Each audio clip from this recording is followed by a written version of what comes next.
Neyland Stadium has grown over the years, changing with the times. Starting with 3,200 seats in 1921, this stadium has expanded and changed as volunteer football popularity has grown.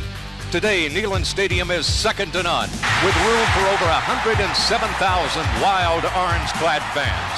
And this year's expectations are higher than ever. Leading the charge is Heisman candidate Peyton Manning, in charge of driving the explosive offense toward maybe a national title. On the receiving end is All-SEC receiver Joey Kent, better than ever. On the ground, Jay Graham will be the workhorse, becoming Tennessee's all-time leading rusher. And looking to shut out the opposition, the best since Reggie White, is Leonard Little. Well, the sun has set on another long summer of practice, and the Vols are ready to hit the field.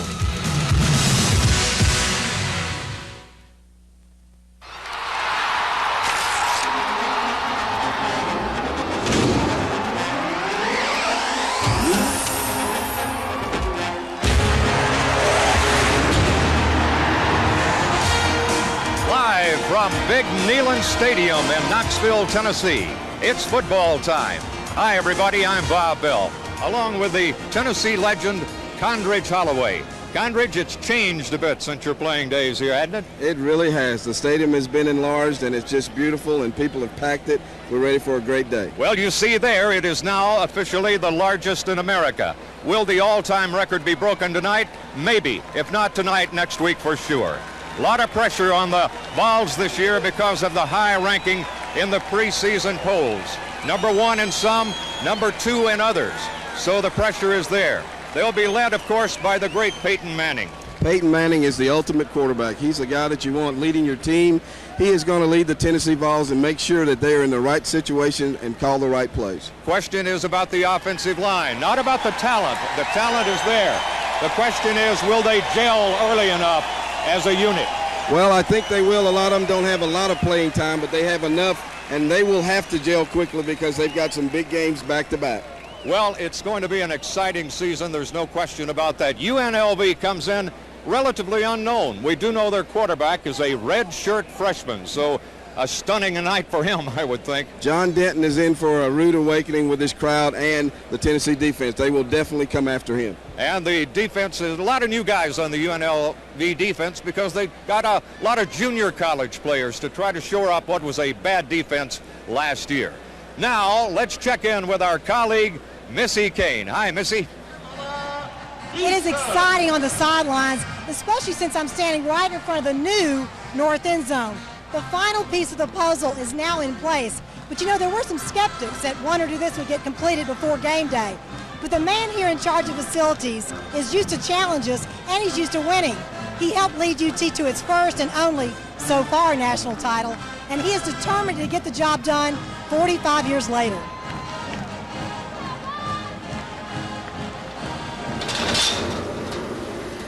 This is Bob Davis's home away from home. He's an associate athletic director in charge of facilities. And now, Neyland Stadium is the largest college football facility in the country. It's pretty nice up there. A little different from when you played here, isn't it? Well, when I played, the only thing we had, they had just opened up this south end zone right here, the horseshoe part, Right. to make it about 46,000 or 47,000. And we thought that was the greatest thing there was. But they did that the first year I was here in 1948. He played for General Robert Neyland and later went on to coach at UT before going into administration. My life after football is making sure the field's ready. And I told somebody, since I stopped coaching, I used to worry about the score, and now I worry about scoreboards. He helped UT score a national championship in 1951 as the Vols starting center. You could throw a mean block. No, I never blocked anybody, but I held a lot of people. 45 years later, Bob Davis is holding his breath in hopes that this stadium will be ready for game day. The work has been non-stop. He's had hundreds of fires to put out and leaks to plug. We say we had a leak here. I'll get him over here, and we'll take a look at this and see if we can figure out. Just don't turn the power on, guys. A sense of humor and his playing days mentality keep him going. You didn't go out there playing not to lose. You went out there knowing you were going to win. And now Bob Davis can be proud of being a part of a winning team. that has now put Neyland Stadium into the record books.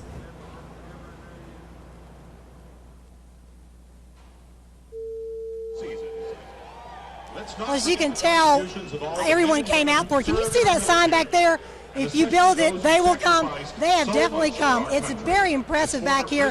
Talking about the field conditions, it's perfect. Bobby Campbell and his crew have everything set, and you talk about the temperature is ideal. Now, right now that they wonder what the swirling conditions will be like during game time, Conrad, you probably know better than me. Be a lot better because Now, to honor America, would you please join George Beats in singing as the University of Tennessee. We'll talk more about that in just a moment. Let's go down to the field, I believe, for the national anthem right now by the Pride of the Southland Band.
Massive sight.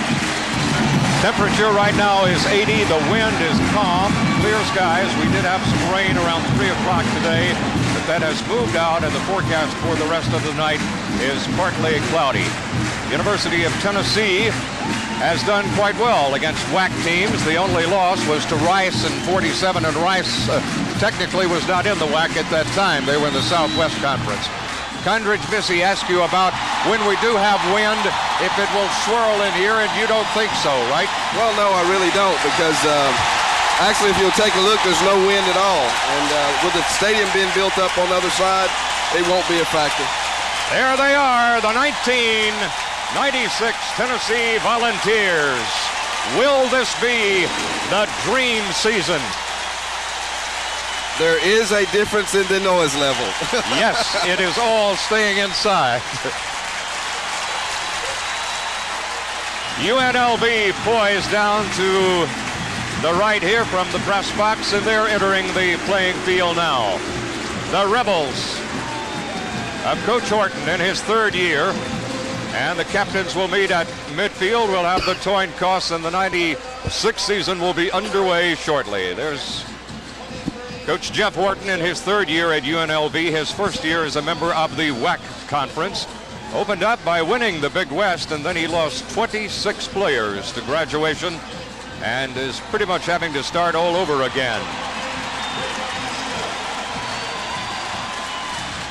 It should be an exciting night here with all the festivities surrounding the game. Prior to the game, a number of athletic and school officials were introduced, representing many years. And at halftime, Condridge will be a part of this. There will be a special ceremony, and this will involve former players. Condridge, it's kind of honoring all of the guys who have ever played here, right? Yes, it is, and it started last night with a big gala affair, and it was just wonderful. Mitch Barnhart's done a great job putting this together, and along with the help from all of his staff, and it was spectacular last night. I look forward to even better things at halftime. There's Coach Philip Fulmer in his 5th year at Tennessee, winning 82%. And, of course, the fans expect him to win 100%.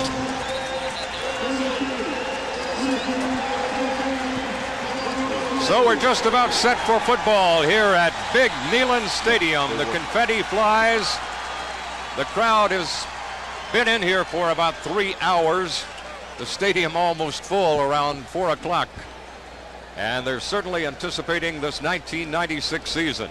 Tennessee ranked number 2 in both the AP and CNN coaches poll, number 1 in a couple of the magazine polls, and high expectations. But of course, Florida's going to be good, and Georgia and Alabama and Auburn in the Southeastern Conference, and LSU. So it's going to be a typical dogfight from start to finish. It's asking an awful lot of a team, Condridge, to go 13-0. You not only have to be good, you have to be lucky. You sure do, and you have to get everything, breaks go your way. You have to be very lucky on the injury side. That's the one factor that you really can't prepare for, and you just have to be very fortunate if you don't get the injury bug. Well, Chris Hogue won the battle this week to determine who would kick off. They don't want Jeff Hall to kick off because they frankly don't want him making a tackle on the kickoff, which he had to do a couple of times last year. Carlos Baker is the key deep man, along with Tony Burton. And so Chris Hogue will kick off, and he gets into it pretty good. It's high, taken on the 5-yard line by Baker. A little bit of running room out to the 25, and there he is nailed by Billy Ratliff and Ronnie Pillow. 20 on the return. Ball is spotted just the length of the football shy of the 25-yard line, and that's where the Rebels of UNLV will put it in play. Taking a look at the Tennessee defense, the entire UNLV team came to the sideline. John Denton is your quarterback. This is his first start. He's a redshirt freshman. Big kid, weighs over 200 pounds, about 6'3". He's got his work cut out. Tennessee with a 4-man front. Denton rolls to his right. Flags go down everywhere, and the play is going to be stopped. Too much time. Delay of the game, and Condridge, I guess, for a redshirt freshman, something you might expect. Well, I think right off the bat, the crowd played a hand in that. He had trouble getting his signals called, and people couldn't hear him. He had to repeat himself. And you can tell that. Offense, 5-yard penalty, first down. And there was movement up and down the line as well. The offensive line, Glidewell, Riley, Gonzalez, Perucci, and Whitmore. Whitmore's the key man. He's the big youngster we were talking about pregame. And the lineup of receivers and backs. Right now, Denton is going in the shotgun. Stands up, throws out in the flat, gonna be knocked down immediately. Big loss. Tony Burton receiving, Tyrone Hines all over it. Big number 47. Tyrone acted like he heard that one in the huddle. That was that didn't fool anybody. That was a good defensive play. Noel is up there also. Actually, Austin was the first man to hit him. Raymond Austin, and then Tyrone finished it off. Greg King was in the neighborhood too. The Tennessee defensive front led by Duff, and the secondary, it's experienced and talented. Fair is having a sensational fall so far. His practices have been magnificent at cornerback. Here's the handoff. They try to get some running room outside. Do turn the corner for a bit, but knocked out before getting back to the original line of scrimmage, and that is Raymond Austin hitting Darren Footman. Footman is the tailback. They will use about 3, we are told tonight.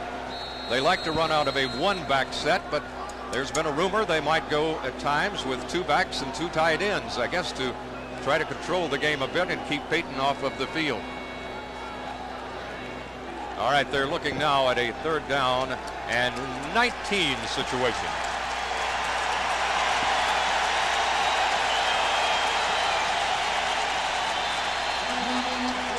Timeout is going to be called. I think UNLV had some confusion about what play had been sent in, Condridge, and better take a timeout rather than a delay. Well, it looked like that was the case, and that was a good call by the young quarterback to look around and see the clock and see he only had 5 seconds. And of course, you don't like to waste timeouts, but to get yourself in a deeper hole, there's probably a good timeout for him. Ball is actually on the about the 21-yard line, so they need about 16 for a first down, but a real big down, the first big one for the Tennessee defense and the first real big one for the UNLV offense. Tennessee with some experience on the line. Duff, Barron, they've been there before, but they've got some new guys that you'll be hearing about tonight also. We anticipate seeing Corey Terry, among others. Of course, Leonard Little with a great year last year. Jeff Coleman is one that's in there right now. And we don't anticipate Leonard Little to play a whole lot tonight. Very little, as a matter of fact. He did start the ball game, but chances of him being around much longer are very slim. Well, that shows you what UNLV's defense did last year, and the offense. They gave up more points than any team in the nation last year's the bottom line on defense. Did have a few bright moments on offense. Out of the shotgun they go once again. Tennessee with a big rush, and pass is a little too high and wide, intended for Damon Williams. Tennessee had it pretty well defended. Terry Fair. Little drop back, and as you can see, there will be coming. Mr. Duff. You can, excuse me, rest assured that's going to happen frequently today. Bill Duff said, "Welcome to Neyland Stadium." Oh, that one. And so they'll go into punt formation. Kristasic is in punt formation. Terry Fair back to receive, and it is a nice kick. Fair on the 23-yard line. Got room and still going. Terry Fair is all the way down to the 25-yard line. The kicker had to make the tackle. The punt was 54 yards. The return was 50.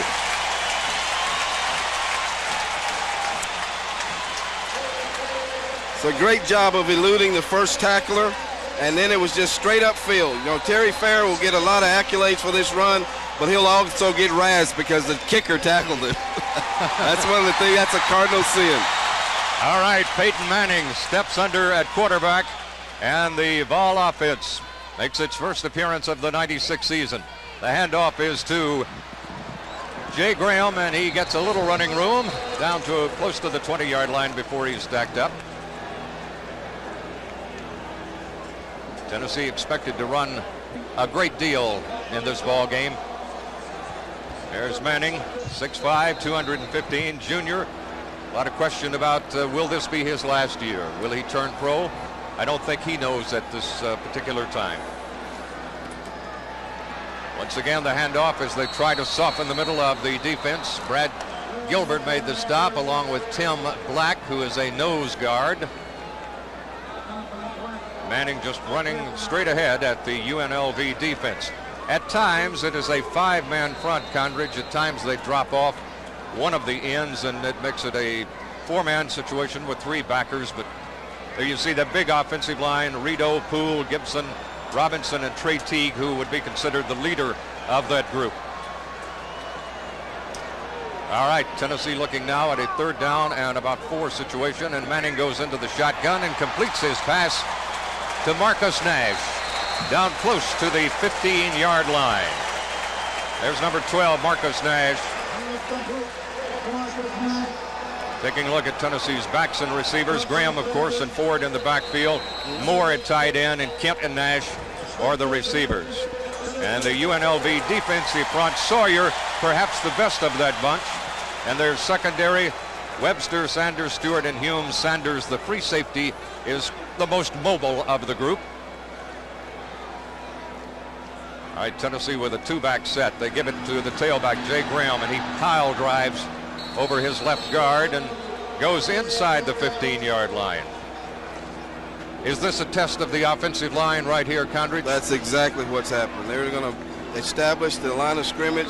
They're hoping that the Tennessee offensive line can take over and be the aggressor, and they're giving the offensive line every opportunity to take over this game from the beginning. All right, Manning is standing behind that offensive line right now, looking at a five-man front. And Tennessee goes straight up the gut. Touchdown, Jay Graham.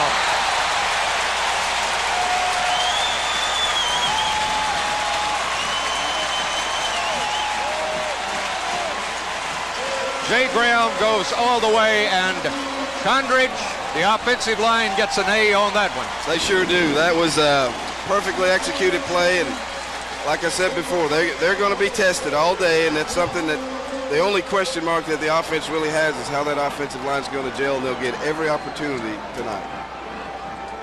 The snap.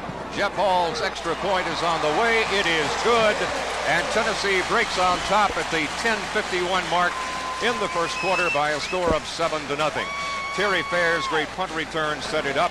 5 plays covering 26 yards, and it consumed 2 minutes and 15 seconds. There's a look. That is just a great blocking job. Huge hole there. And another angle. You saw a lot of guys reaching, and you know the blocking has been good when you see that. Let's go down to Missy on the sidelines. Missy?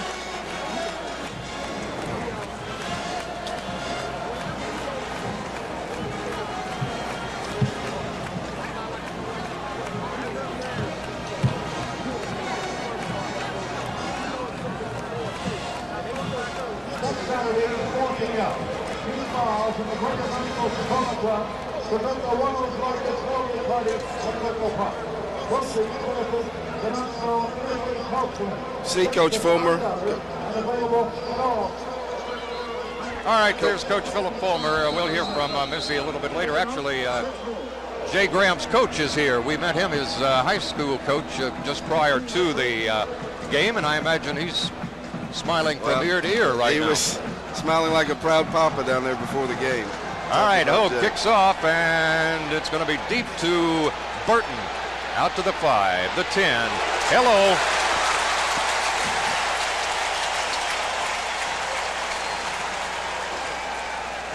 The tackle was made by Eric Westmoreland. That is a true freshman. Great block by Chester Ford right there, number 20. If you'll see right there, that's an excellent block, and that just opens the hole for Jay Graham, and that's a perfect execution. Well, Westmoreland stepped in real quick to make his presence known. A true freshman who came in as a defensive back but has been moved to linebacker, and of course operating now on the special teams. All right, UNLV unable to do anything offensively. Its first attempt will step back, try the short pass in the flat, and it's incomplete. Intended for Damon Williams, and behind him. A lot of people are watching in the comfort of their home, others at more lively places, and we did get a fax here from the folks in Jacksonville, Florida at Wing It. A lot of people down there are watching it, so wherever you are. That's Ray Nettle country down there. Ray may be there. He probably is. He probably sent the fax. All right, let's take a look at the offense once again and the Tennessee defense. 2nd down and 10. Incomplete pass on the first attempt. Now Denton will step back in the shotgun, and he's in trouble. He's got out of it for a moment. Now he just simply throws it away. That was close to being a safety. Ron Green was the man putting the big pressure on him. Jonathan Brown was also in there. And there's Duff, who's coming out of the ball game right now. Take a look at it, Condridge. Well, he knows he's in trouble, but this is awful close to being a safety, because when you try to throw the ball away and ground it and you're in danger of being tackled in the end zone, they can call an automatic safety on you. Duff, Green, the tackles who are in there right now, both were all over him along with Jonathan Brown. Duff actually had the ankle as he was going down. So they're looking now at 3rd down and 10. In the shotgun again and sending a man in motion, bottom of the screen. He's looking for that man. Throws a little throwback here and not much there. Carlos Baker tried to go against the grain out in the flat and then back against the grain to, I guess, Condridge try to slow down Tennessee's great pursuit. Tell you, this is just a little underneath screen, but the UNLV receivers are really running kind of tentatively. They look like they're, I don't know, that's not a good sign so early in the game. That's Torrey Noel, number 9, delivering the big blow there. Terry Fair was in there also. Christosic will be back to punt on a 4th and 10 situation. Terry Fair signals for, I thought he signaled for the fair catch, and I believe that's what they're going to say. And then he ran with the ball, so it may be a penalty. That's a penalty. 46 yards, no return. He signaled fair catch and then took off. You can't do that.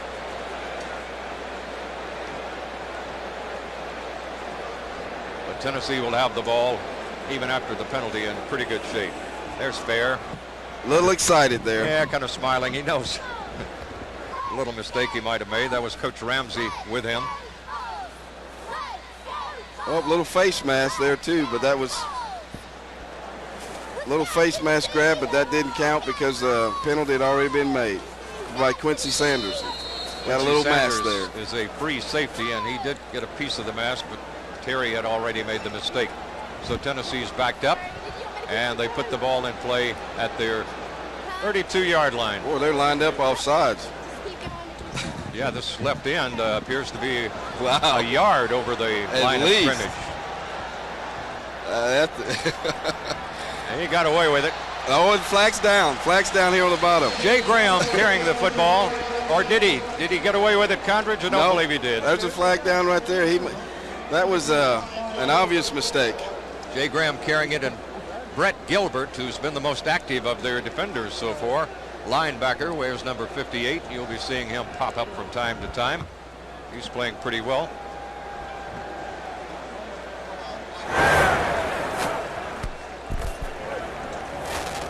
It appeared that the left end lined up way offside. Not even in the neutral zone. He was beyond that. That's Tennessee. A little veteran move there by Jarvis Rito, because he can line up a little bit off the ball, and he lined up there again. 2nd down and 5. Manning going downtown. Joey Kent.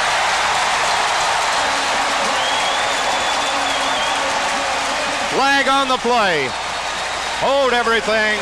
It's offsides. It's offsides UNLV. 63 yards. Joey Kent has just become the all-time touchdown reception leader at Tennessee.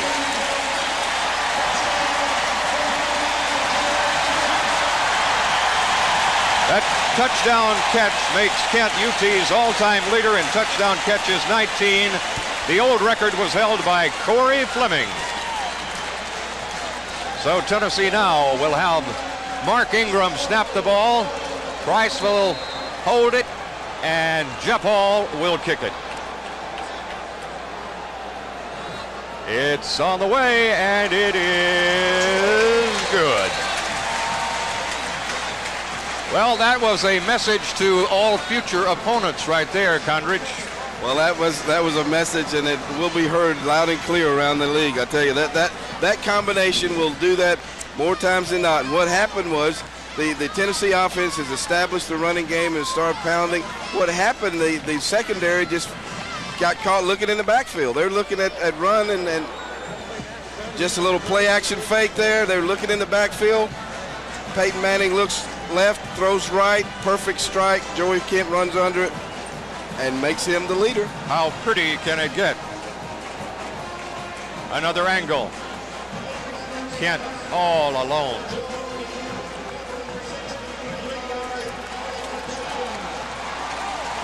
And Joey Kent will be the toast of Huntsville now. I can give my title up. One play, 63 yards, took 15 seconds.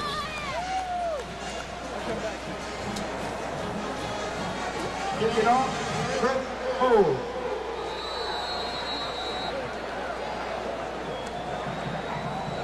All right, Tennessee is set now to kick off once again, and Jermaine Webster is deep along with Del Bates. And just total chaos down there for UNLV. Ronnie Pillow once again, the converted receiver, down to make the play, but flags are down. We're trying to determine what that is. We'll get the official ruling in a moment. We're still in the first quarter, 9:26 to go. Tennessee on top 14-0. Glad to have you with us on this season opener. It's like holding against UNLV. Or illegal use of the hands. Probably pushing in the back. Penalty, half the distance. 1st and 10 from the 6-yard line. It was pushing or blocking in the back. So UNLV is backed up as a result of that. Their offense has been totally dormant so far. Here they're rolling left, trying to fire out, and in the flat, Lynn Ware pays the price. Torrey Noel. What a hitter. He can put a helmet on you. Test. He very well may wind up sometime during the season playing some linebacker. Take a look at this stick by Torrey Noel coming up from safety. Woo. UNLV 6 passes, 1 run. Trying to do it through the air, which is a little surprising. Now they roll back in the end zone, fire out there, incomplete. Really tremendous pressure. Tony Burton, the intended receiver, Torrey Noel over defensively. But Tennessee put great pressure on the quarterback, as they're going to do all night long. Tennessee defense is hitting everything that moves. I mean, they are really striking people right now. You got Coleman in there now. You've got Ratliff. Ron Green is in, and Corey Terry is now in the ball game, number 22 for Tennessee. Al Wilson at one linebacker. Okay, Tennessee defensively now looking at a 3rd and 10 situation, pretty well knowing that UNLV is going to have to go to the air again. They're 0-2 in 3rd down conversions thus far.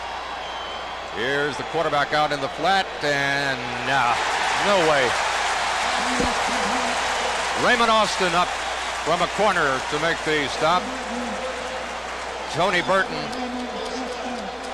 There he is, Joey Kent, Tennessee's all-time touchdown reception leader with 19. And folks, it is not over yet.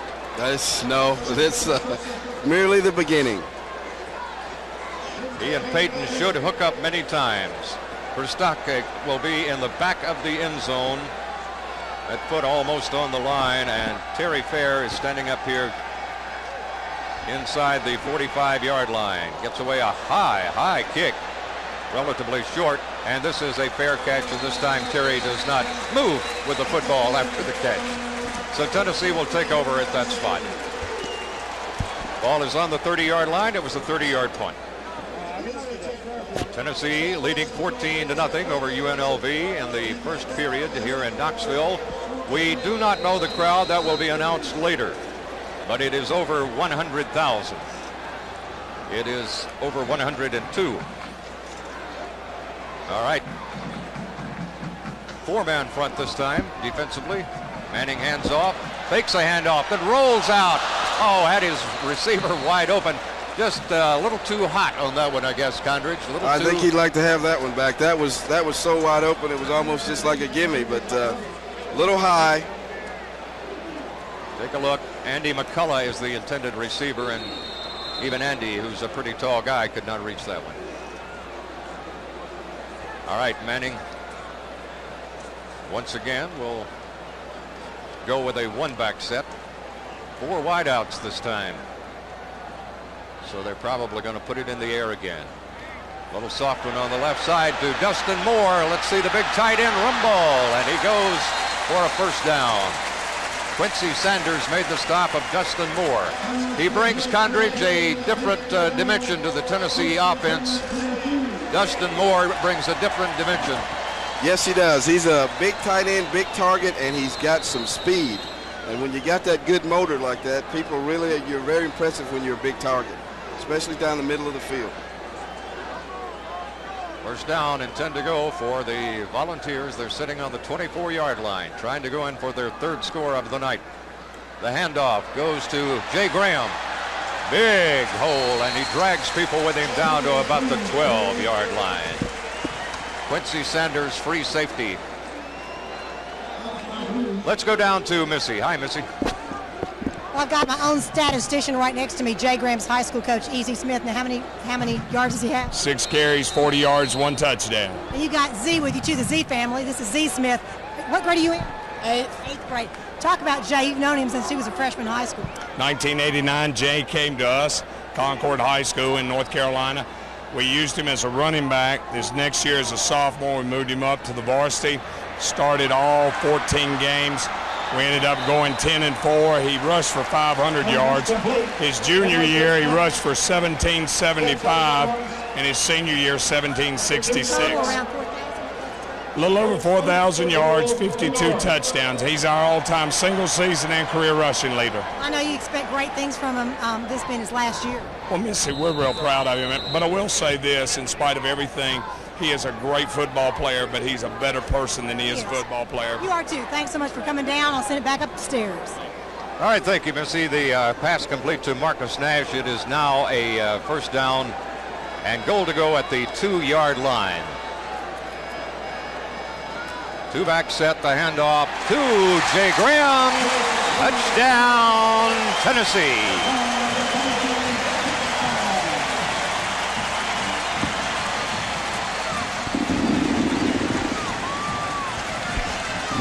There's the big Tennessee offensive line coming off the field. Just a little off-tackle play. Blocking's pretty good upstairs, right up front at the point of attack.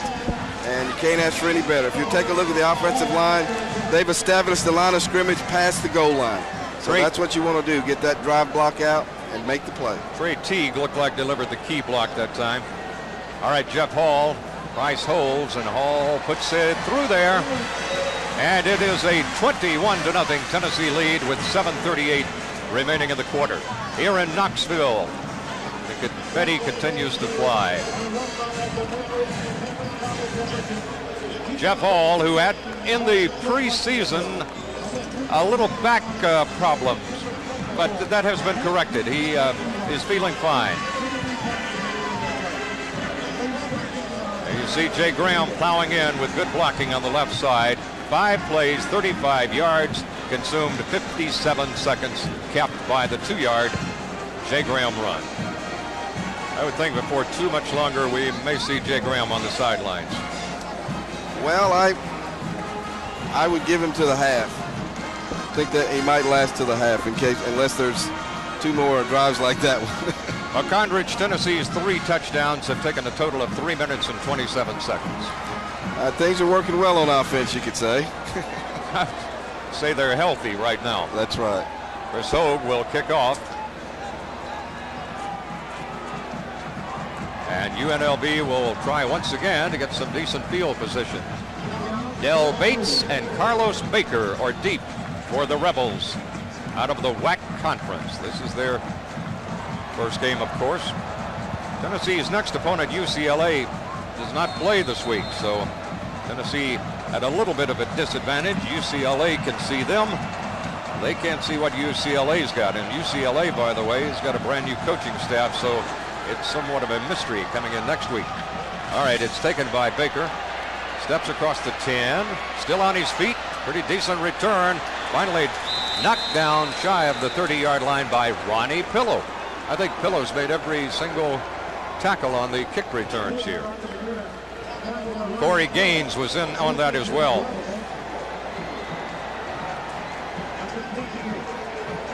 Getting some pretty good height, Condridge, on his kicks. He is getting good height. He's not getting a lot of depth, but the height is what you want on a kickoff to get down and under and cover the kick well. You see Pillow, number 3. There's the other big advantage for Tennessee. Here's Denton trying the middle of the line. A little bit of daylight that time as DeJon Branch making his first appearance at tailback. Picks up a little bit of yardage, about 5 to be exact, so it'll be 2nd and 5.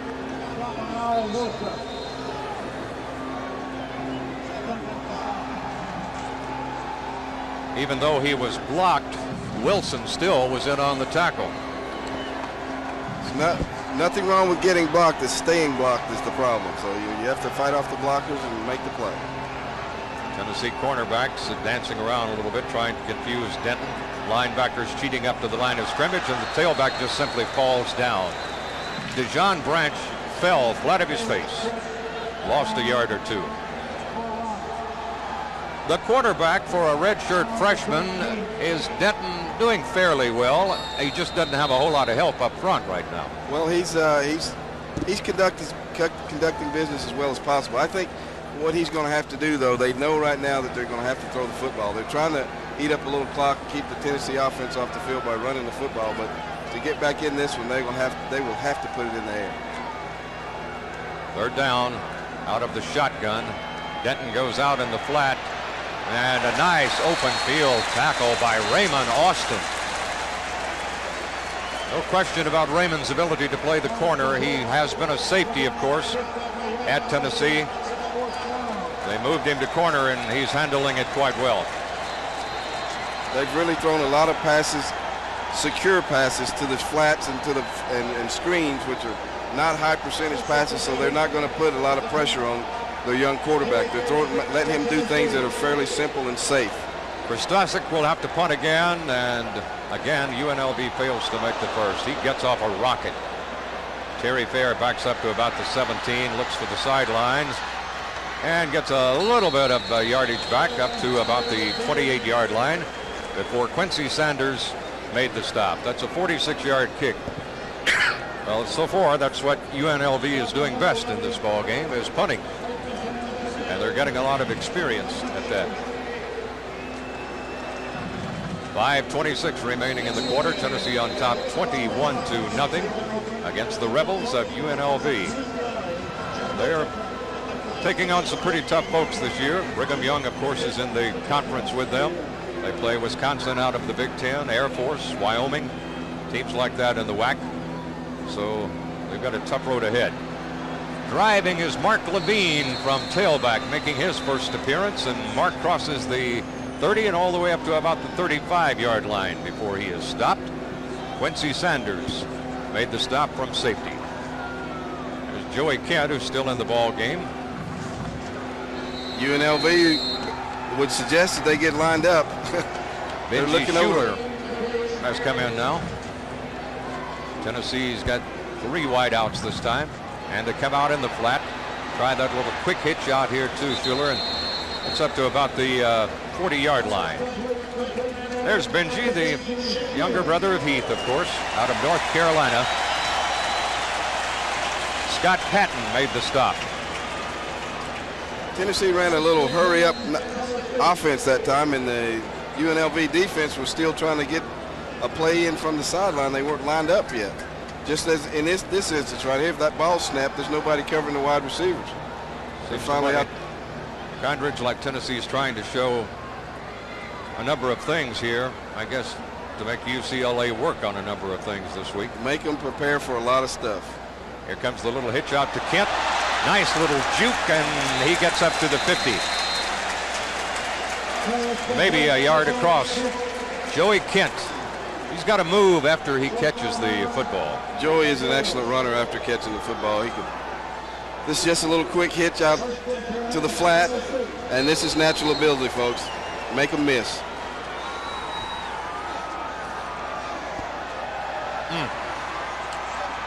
Good cut block there by Chester Ford. Chester is doing the job. Here's the pitch back to Levine. Levine is fighting down to the 45-yard line. Mark Levine, they'd like to see him come on and be able to relieve Jay Graham some the season ahead. Also, Bryson, we're going to be seeing some of him later. Brett Gilbert and Dan Stewart made the stop defensively for the Rebels. There's Peyton. 6 out of 7. All right, there's Manning's record, and he's going to break more. And Tennessee slips here.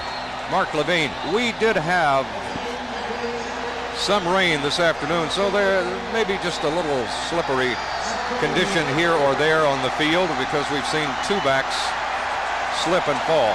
One on Tennessee, one on UNLV.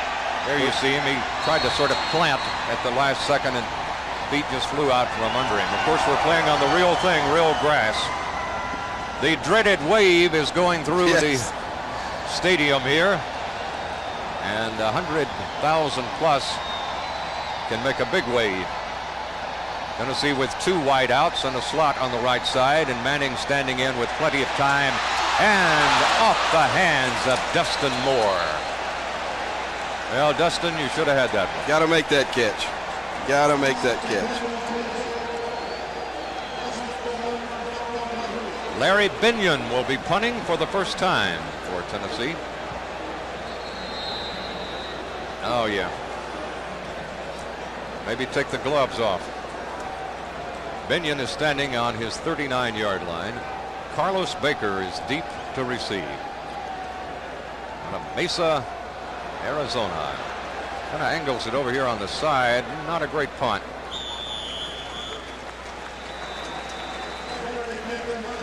Little drop back, no pressure. Got a chance to look down the middle of the field. There's still not a UNLV player in sight, so that's fun to play quarterback when you get that much time and there's nobody in your face. Punt covered 39. And UNLV goes on offense, trailing Tennessee now with 2:24 to go in the first quarter by a score of 21-0. It's been relatively easy for Tennessee, except for the last offensive series there. Of course, Moore dropped the pass open, or he would have been in the end zone. Here's Denton lining up under center this time, not in the shotgun. Quick handoff and a quick hit by Tennessee, as Branch unable to get any daylight at all. Al Wilson filled the hole. Al Wilson, outside linebacker, tremendous athlete. There you see him just knife in, and Green is right there too. There's Al out of Jackson, Tennessee. Probably bigger than the 222 that is listed in the program, but he can still move. He's another one's got a great motor. Just can run. They even considered using him at one time as a kick return man. That's how fast he is. Linebacker / kick returner. That'd be different, wouldn't it? A little unusual. Denton back to throw. Got a little time, but got nobody open. In fact, Tennessee balls were the closest to the ball. Damon Williams was the intended receiver. But Raymond Austin was back there with him, along with most of the secondary. And again, he gets knocked down, and you keep knocking down the guy. That's Nick Jester who did that. Eventually, it gets to be kind of tiring. And I think Tennessee's going to hit him just about every time, whether he's got the ball or not.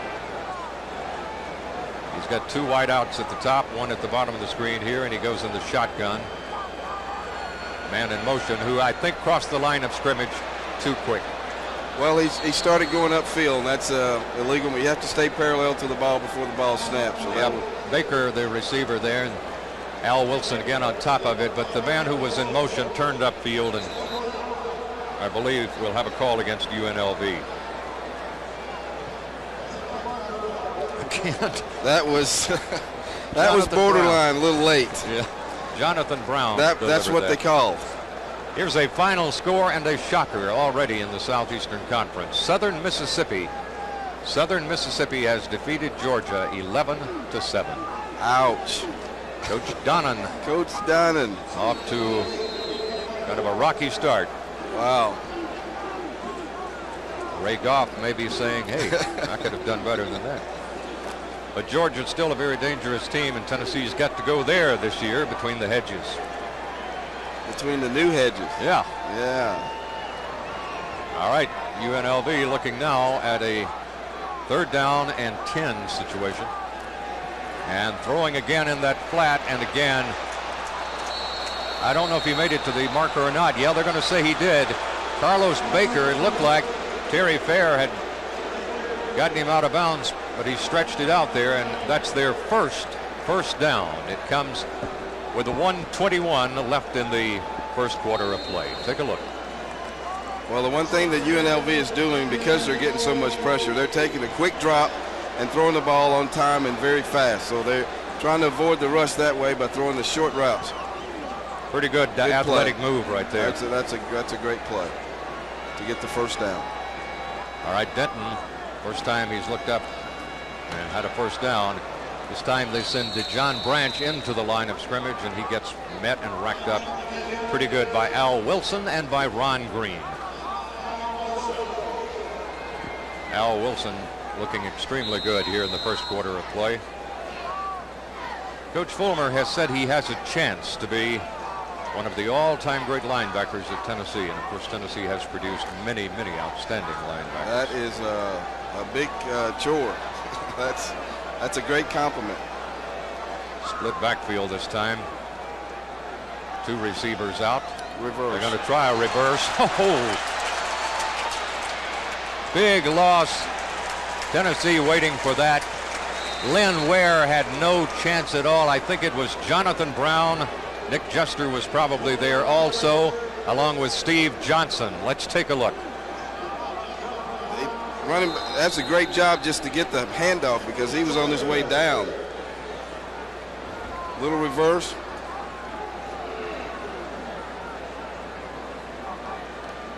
Yeah, quarterback actually got a block in that time. He's a big youngster, weighs about 210, and now he's decided he can block.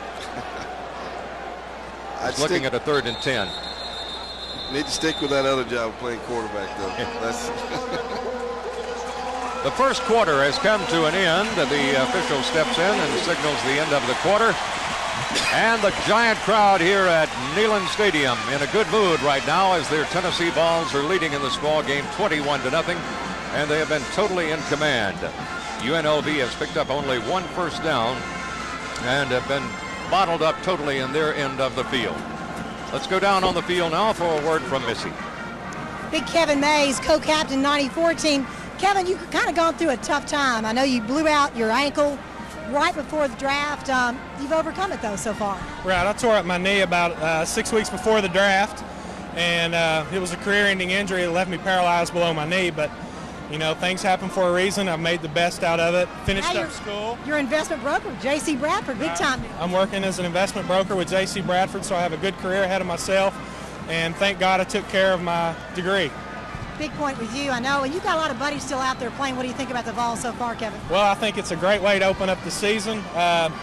You know, a lot of people say, well, they should open with somebody else a little bit tougher. But I'll tell you what, when you play in the Southeastern Conference, it's always good to play an opponent like this at the first of the season so that you can get something under your belt. How about offensive lineman this year protecting Peyton? Peyton's got a great career ahead of him. Well, experience is the name of the game, and as the season goes along, they're going to get better every game. All right, thanks, Kevin, so much. Back to you guys. Okay, thank you, Missy. Let's take a look there at the sideline. Coach Horton and his staff, 3rd year at UNLV, 9-14 overall. Actually, a graduate. I played some at Arkansas, but graduated, got his doctorate degree from Reno. Damon Williams comes up with a pretty good play right here. And a first down for the Rebels. Let's take a look at that one, Condridge. Little rollout, little great throw and catch here. Tennessee defender took a chance at that one. Raymond Austin. Raymond Austin took a chance at trying to make the interception, and good concentration. So they pick up their 2nd first down. First play of the 2nd quarter. Denton has the ball at the 41-yard line, and Tennessee's Al Wilson all over DeJohn Branch. Al Wilson showing his speed and quickness right there. In the first quarter, Tennessee, we'll go over the stats in a second after we take a look at that play again. That was just a great defensive effort. Tennessee with 42 yards running. There's Big Al in the first quarter. UNLV with 13. Tennessee 105 passing. UNLV 11. 147 to 24. The difference offensively. All right, looking at a 2nd and 14 right now. And this will be once again big trouble. Torrey Noel hit DeJohn Branch. I'm sure he'd like to have that one back. There's Torrey. That was a good break on the ball. Ball was thrown a little bit behind. I can see why Mr. Dutton didn't follow through with that when he tried to throw it off his back foot and didn't get enough zip on it.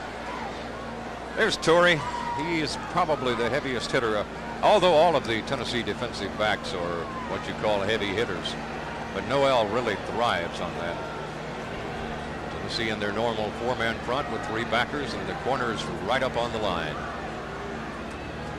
Out of the shotgun, Denton fires, and it's complete. A beautiful play down the sidelines is Lynn Ware. Tennessee got burned on that one. Steve Johnson made the stop. Torrey Noel was also there. This was just a great throw right into the zone. That was a 2-deep zone, and that was a great read, great throw. They said Tennessee's cornerbacks had come right up on the line, and Ware was able to get behind him. All right, Tennessee crowd hollering for the defense right now as UNLV's in scoring range. Denton under the quarterback. Handoff, not much. 2-3 yards. Second effort got him another yard or so. To John Branch, running out of the tailback position. A lot of the UNLV players, the majority of the team, as a matter of fact, is from the state of California. Bill Duff and Corey Terry were the primary tacklers that time. Here's the brain trust of Tennessee, Coach Fulmer and his staff, looking at a situation here that they're not especially pleased with. They would like very much to dig in and put a stop to this. 11th play of the drive coming up. And nothing doing this time. The John Branch had nowhere to go. Jeff Coleman, Al Wilson making the stop. Defensive end and linebacker. I'll tell you, the Tennessee defense is reestablishing that line of scrimmage. Whenever you see defensive linemen on the other side of the ball, you know they've taken control and challenged the offensive lineman and probably won the battle right there. All right, it's 3rd down and 7. Again, the Tennessee defense is called on by the crowd. One back set, man in motion. They're probably going to roll and throw. He throws to his left and out of the end zone. Tennessee may be tagged with interference, though. Torrey Noel was pretty close and may have been face guarding. As a matter of fact, Carlos Baker was the intended receiver. He and Noel in the battle in the corner. And let's see what the official rules here.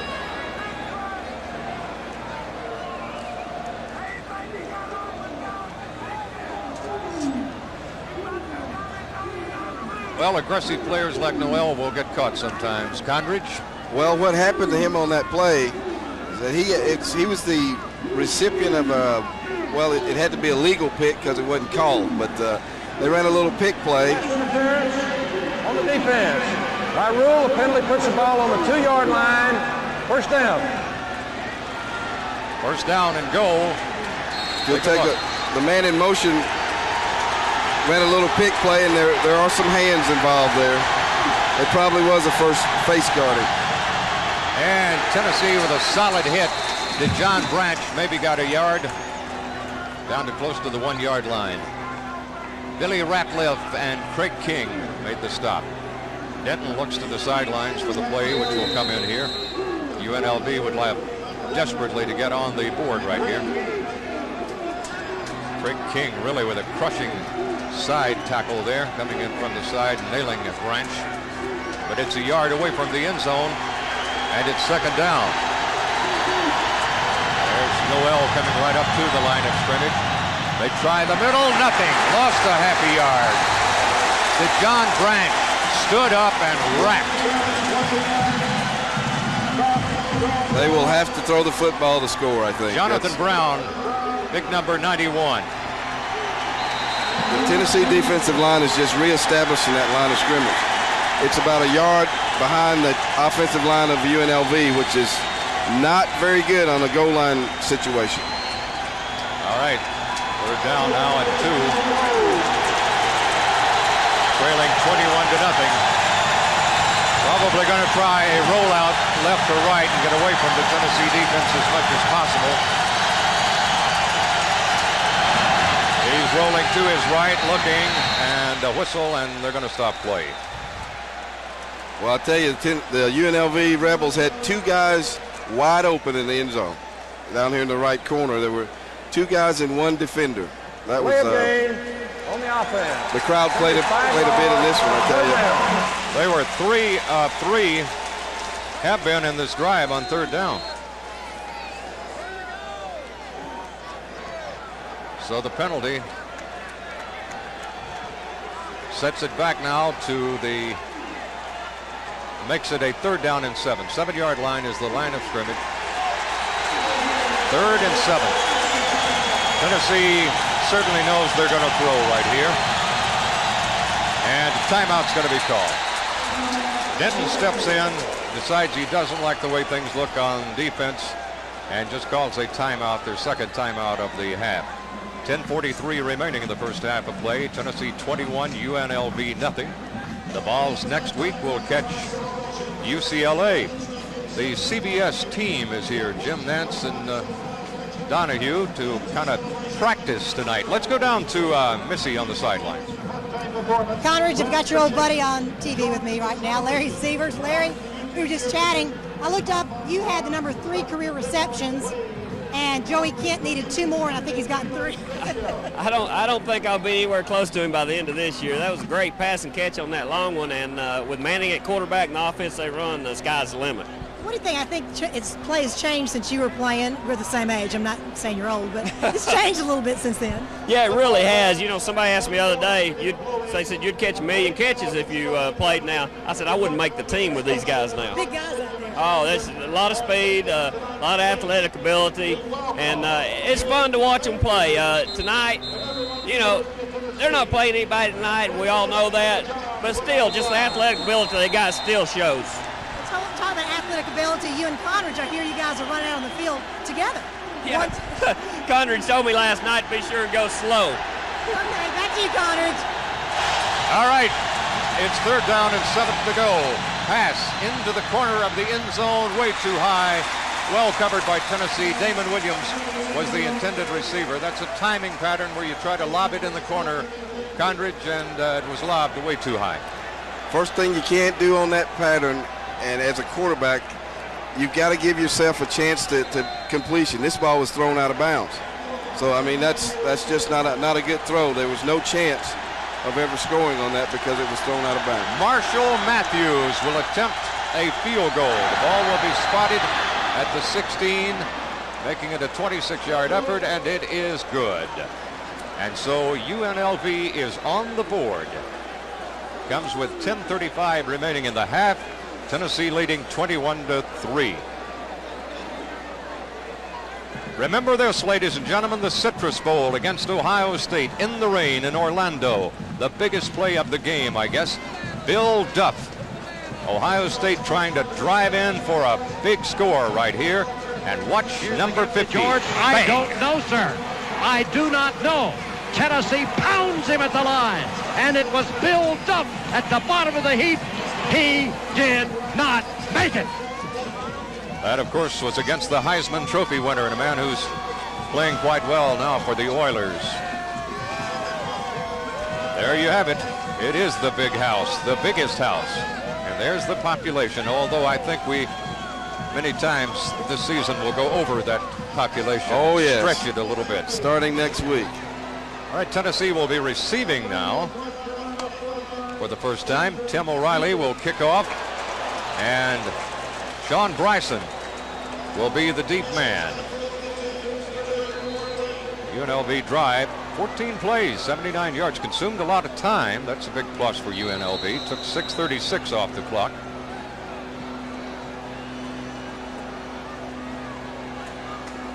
All right, we'll take a look at Bryson. He had a great spring practice, and he's had a good fall practice. We'll be seeing him some tonight as a running back, but right now he's a kick returner. And it's a pretty good kick all the way down to about the 3-yard line. Here comes Bryson out of there. Cuts upfield and gets across the 20. Nice return up to around the 27-yard line. Roderick Jones, a linebacker, made the stop.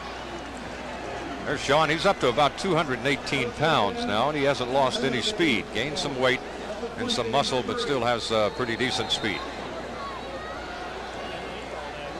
Good blocking on the return. Pretty good blocking up front. All right, Tennessee now, after seeing UNLV drive downfield and kick a field goal, let's see if they can answer. Peyton Manning is still your quarterback, and Sean Bryson, I believe, is in at tailback right now. Well, this could be a biggie. Here he comes. We got a clip call, though. It's going to go all the way, but a flag is down. It's a clip. Dustin Moore has gone the distance, but they probably will call it back with a clip. They call the clip on Joey Kent. He was making a good effort to block, and the defensive back turned his back on him, and he continued to block, and the officials saw the end result. They didn't see the beginning. Well, there, ladies and gentlemen, you see the dimension that Dustin Moore brings to this team. A big guy who can run, and I mean run. Well, you saw him outrun the secondary of UNLV, And very few tight ends can outrun any secondary. And granted, this is not the best one in the world, but still the guys can move pretty good back there. We'll take a look. Dustin probably will be all over Joey about this. Well, we didn't get it in our graphic, but it was. There's the flag. Well, might not have been Joey. It looked like number 6. Could have been Copeland. Jermaine Copeland, who's, of course, a quarterback / receiver. Really, he's a receiver / quarterback in that order. But he's an outstanding athlete. Peyton now brings his team back and sends right up the middle Sean Bryson. Bryson gets up to, well, they pull it back to about the 28-yard line. Greg Kales, a linebacker, made the stop. Tennessee moving people in and out. There's Joey Kent. You might figure a 2nd down and 4. Let's see if they try to quick strike right here or stay on the ground and punish in that way. 9:42 remaining in the 2nd quarter of play. 21-3.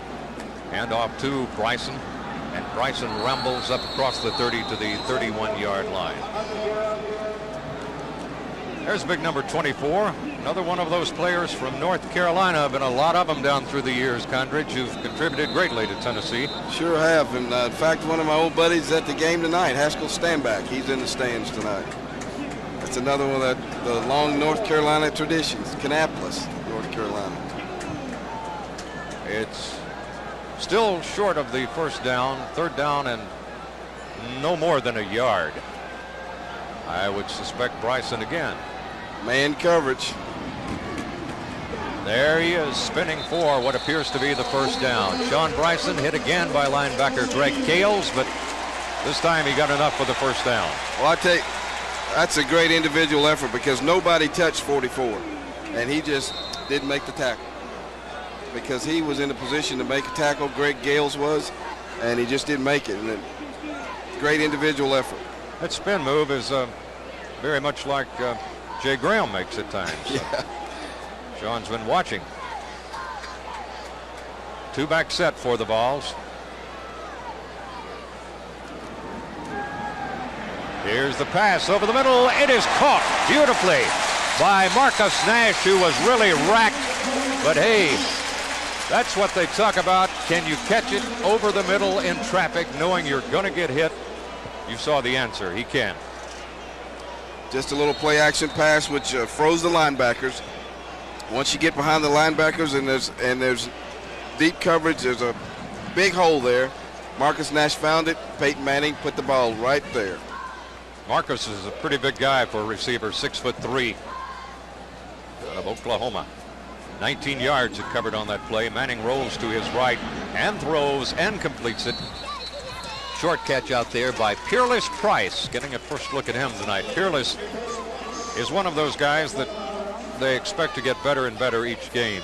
He's had a pretty good fall practice. Of course, Kent and Nash are the big guns, but you got to have some others come along, and Price is one of them. Kyler will be back next week. He's sitting out a 1-game suspension. He has great potential as well. Tennessee with 3 wideouts this time, 2 here at the bottom of the screen. 2-back set. This looks like it might be a checkoff. Manning taking a lot of time. UNLV up virtually a 5-man front right now.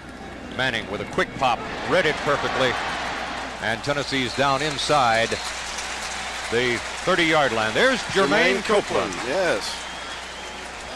Great athlete out of Harriman, Tennessee. Was a great high school basketball player. In fact, was MVP when his team won the state tournament. Has had to play some quarterback at Tennessee because of the inexperience. T. Martin, of course, is the quarterback of the future, but T is very, very new to this system, and Sean Snyder is another guy who hasn't played a whole lot, although we may see both of those guys tonight. Here's the handoff, or fake a handoff. Beautiful fake. Beautiful play. Marcus Nash to the 1-foot line. Manning really hit the ball beautifully. Faked it to his right, rolled to his left. Hey, Condridge, that's another one that fans and coaches ahead will have to file away in their memory. That's a good, well-executed play. It's just a little trail pattern, and the extra effort there was just fantastic. And I know Mr. Nash probably thinks he should have gotten the end zone, and maybe he should have. Well, he got within about 6 inches. The play covered 28 yards. Got the power back set, and they pounded in Mark Levine, and he's in for the touchdown. Chester Ford led him through the hole as the Vols rack up 6 more to make it now 27-3 with the extra point coming up.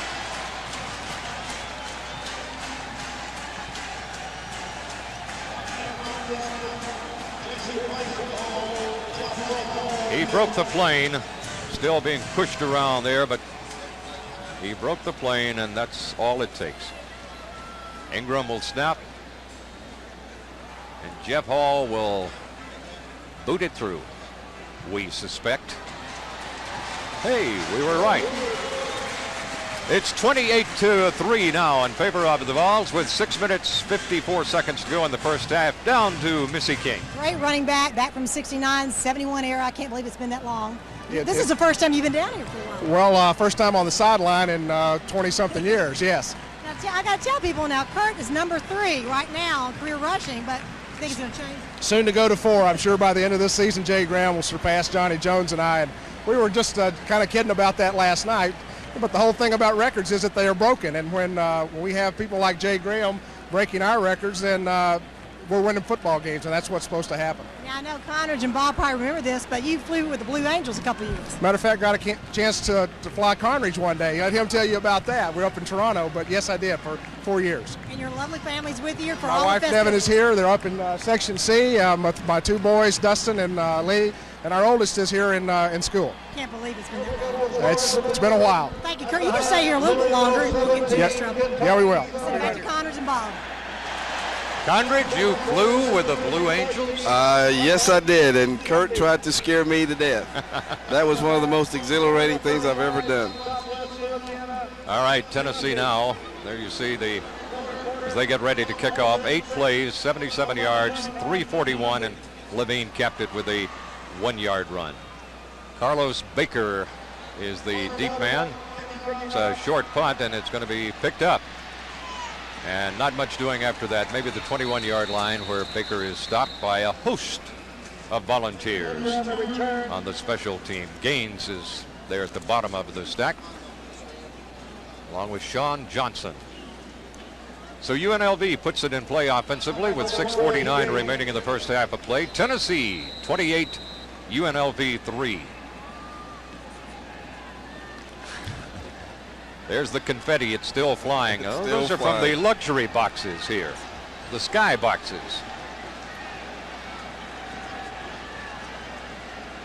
Like one of the conventions, as some of the guys in the truck said. Here's a pass out in the flat, and it's leading Williams a little too much. Tennessee had it well covered anyway. Raymond Austin was over there.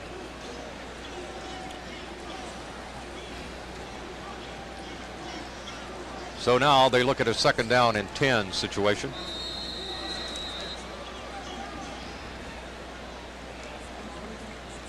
We'll give you some scores here in a second. Louisville 17, Kentucky 7 at the half. As we told you, Southern Miss beat Georgia 11-7. There's a happy camper. 2nd down and 10 to go now for the Rebels. Out of the shotgun. Denton looking, being pressured. Fires it out in the flat. Too much Tennessee speed. DeJohn Brandt nowhere to go.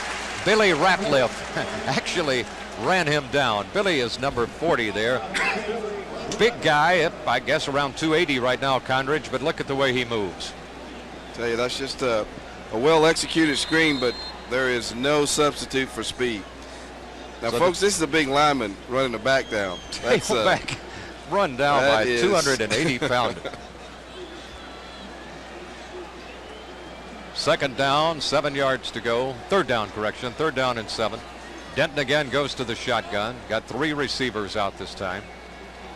1 back in, and they send him out in the flat. Tennessee intercepts. Tyrone Hines.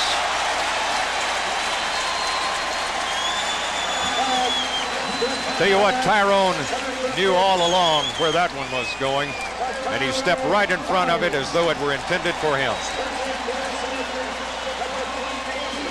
Take a look at Tyrone in action. Well, this was just not a well-thrown ball. It looked like he was anticipating a curl pattern and got a streak. I mean, when you do that and you anticipate the throw, that was thrown right to Tyrone Hines. He made a good play. He lost Condridge some weight this year, and he thinks he's a little bit faster. Dropped about 15 pounds, maybe 20 pounds. Here's Manning. Delay, not much doing this time. UNLV waiting for that. Brian Darden is the ball carrier. So Brian Darden with his first collegiate play from scrimmage, at least as a ball carrier. Little blitz action there. When you run the draw play, and you can't really allow for the blitz, and he just came free, and that's the results. Play for minus yardage. Darden has been slowed some by injuries to both wrists, but he is able to play tonight, and they're glad to get him in for a few plays here. Here's the handoff to him again. This time they fake a handoff to him and then throw beautifully over the middle to Joey Kent. Again, Peyton Magic at its best. And a nice, I tell you, Darden did a beautiful job of carrying out the fake that time. Sure did. Joey Kent got his bell rung there a little bit. I think he's okay, though. There he is, and probably just had the breath knocked out of him. Good stick move. You can see right here he gets hit and falls on that ball. There he is, moving up the ladder. I like that gift of grab. T.D. Woods needs to get ready to make the speech. Peyton stands up. Timing pattern in the corner. Out of it. Andy McCullough. They got to Andy, a big guy. Tried to time it over in the corner, and he couldn't quite pull it inbounds. So Tennessee now will look at a second down situation. Ball at the 6-yard line.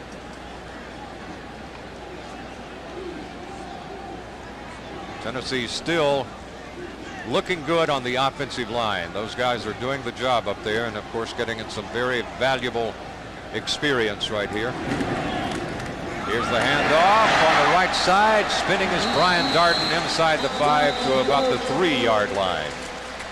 There's Mercedes Hamilton, number 75, who started out at Tennessee as a defensive lineman, has been moved to the offense and has played very, very well.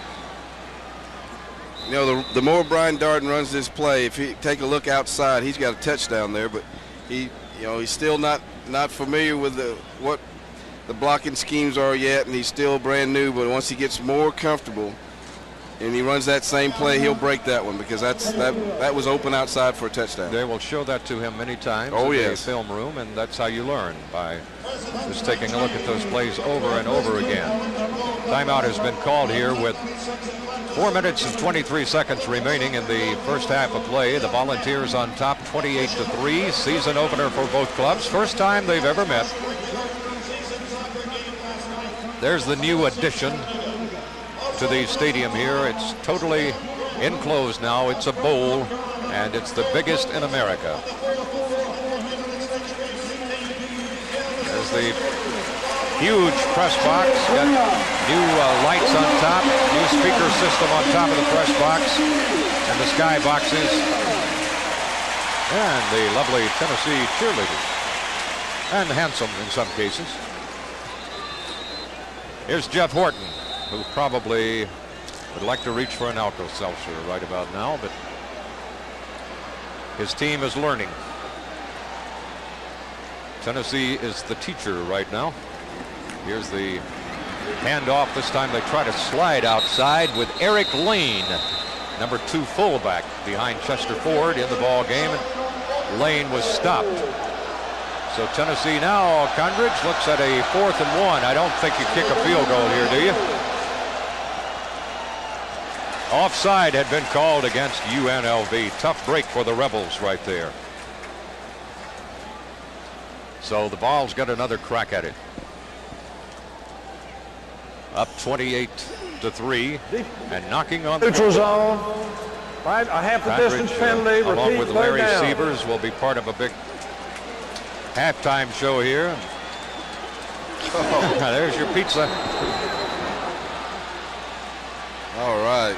All right, it's power football time right here. Tennessee offensive line digging in. Manning spins, gives it off. They tried to jump. I don't think he got in. Brian Darden, I don't believe, made it across. They unfold him down there. There he is, number 8. And he got hit just as he made the jump. Had no chance to go over the top. Good penetration right there by Hilliard. So Tennessee now, 4th down and goal. The crowd roaring. I would say this will be a quarterback sneak. Should be. Let's see if they send the big quarterback. They do. Touchdown, Peyton Manning. Good call, Condrey. Well, you still got the touch. Well, you don't put a middle linebacker and don't cover the center. I mean, if you play on either side of the center, the quarterback sneak is the best play to run. So it's just a given right there. Jason Price will take the snap from Mark Ingram, and Jeff Hall will attempt to add another point to Tennessee's total, which right now is 34. 3:32 remaining in the first half of play. It's up there, and Jeff Hall on the night is perfect. 35-3, Tennessee. Ball's back home next week right here against UCLA.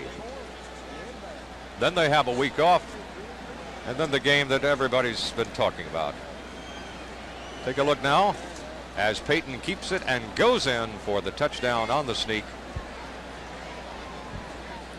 Well, six-play drive, 22 yards. It took 2:18, and it was just a thing of beauty. Hitting Joey Kent across the middle was a big play, and they just executed very well. Listen now to the head coach, Philip Fulmer, who talks about his offensive line. Back in spring practice was a real question mark because of the lack of continuity, actually, and a lot of immaturity on some youngsters' parts because they basically didn't know how to go about their business to get better, and they learned that during spring practice. They all had great summers to their credit, and they've done very well here in the fall, and I expect to put a good group on the field and that they'll function very, very nicely.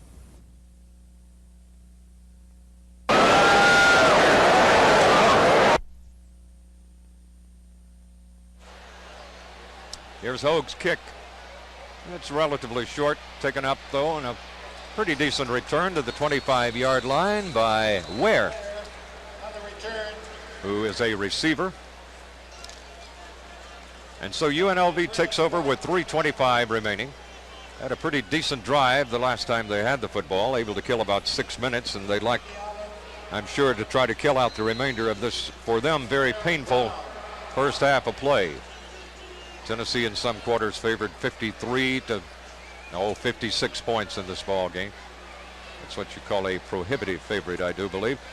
And a full house backfield this time, so apparently they're going to try to keep it on the ground. Tennessee jumped, but I think they got back. Now they're going to throw it out of that formation and throw it successfully out here across the 32-yard line to Carlos Baker. Pretty good call that time, Condrich. That was that's one of the few passes they've actually thrown downfield, and they're getting away from throwing in the middle. And this was a 3-step drop from the shotgun. Got a little play out down the sideline, and that was good execution on their part. Jeff Coleman putting pressure on the passer. I'll tell you, in time, Denton, if he ever gets a surrounding cast to go with him, could be a pretty decent quarterback. He's got some tools. Tennessee now trying to clog up the middle, and still spinning and getting some yardage is Omar Love, who's running out of the tailback position for the first time tonight. Jeff Coleman made the stop for Tennessee. Tennessee 285 yards total, and UNLV 92 at the moment. Good effort here. 3 minutes to go in the half with the clock running. And UNLV breaks out of there quickly. They'd at least like to get in field goal range. Send the wing back in motion this time. And going to throw out there to him. Tennessee almost overran that one. With their speed, Carlos Baker picks up a little yardage up to the 40, maybe the 46-yard line. Ronnie Pillow, who's in at a backer spot now, along with Jonathan Brown from defensive end, made the stop. Ronnie Pillow, once a running back, once a receiver, and now he's a linebacker. Pretty good block there. Jonathan Brown chasing it out there. Duff, number 50, but number 3 is Pillow, and he's the man primarily responsible for the stop. 2:15 and the clock running in the first half of play. Tennessee on the big end of a 35-3 score. UNLV trying to get some offense going here. Again, they throw in the flat as they've done most of the night, but it comes up short of a first. Carlos Baker stumbling out of bounds before Tennessee could get there for the hit, but it does stop the clock at 2:04. UNLV out of the WAC conference, their first year in that. That's the numbers wise the biggest conference in the country. There's 16 teams in that league, divided up into 4 divisions during the season. There you see the yard marker, and you see him step out of bounds shy. So it becomes a 3rd down situation, and roughly 4 yards to go for a first down. Ball at the 48-yard line of UNLV. Changing receivers quickly, obviously bringing in a play from the bench here. Coach Horton and his staff trying to solve the Tennessee defense. Bad snap. Picked up, though, by the quarterback Denton, rolling, fighting for his life, and throws it almost intercepted by Tyrone Hines again. There he is. Tyrone almost had his 2nd interception. Jonathan Brown forced that play. Jonathan Brown is having a great first half. And so it'll be 4th down, and UNLV will have to go into punt formation. Kristosic, take a look. Good athletic move that time, just to hang on to the football, pick it up, and there's Brown in his face, and there's Tyrone jumping and almost intercepting. Kristosic is in punt formation, standing at about, we'll kick it from the 35. And Tennessee's going to get away from that football, let it go into the end zone, and they'll bring it out to the 20, put it in play with 1:45 to go in the half. It covered 52 yards. UNLV's punted very, very well tonight. Tennessee hasn't had to punt much. The one punt that Binion had was not very impressive. They've got a freshman kicker that we may see, or they may try to hold him out this year. Leverton from the state of Texas, an All-American youngster who has shown great promise. 35-3 in favor of the Vols. There's Manning, who's still at the helm. How much we see of him in the second half remains to be seen. I would suspect, the way things are going, not a whole lot.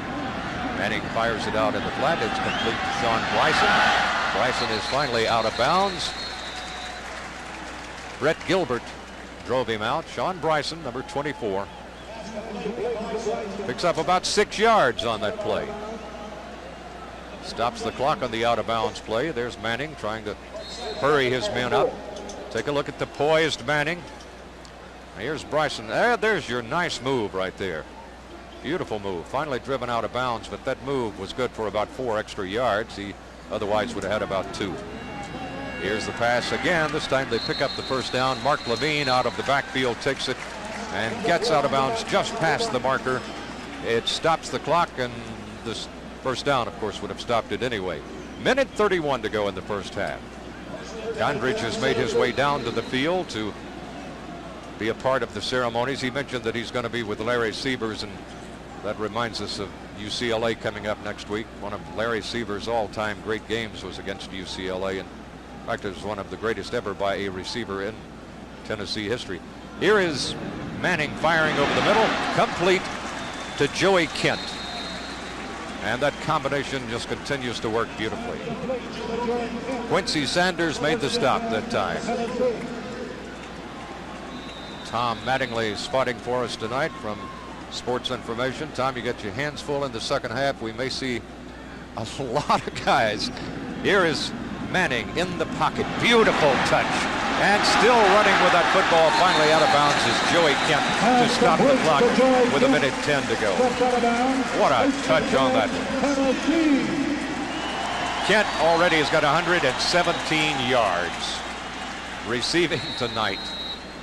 He's going to crush the records. He already has broken with his touchdown.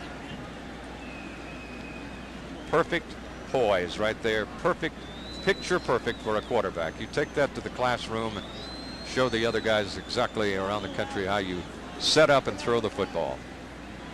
Joey Kent, of course, with the touchdown reception tonight, became the all-time leader in that department. And he'll break more.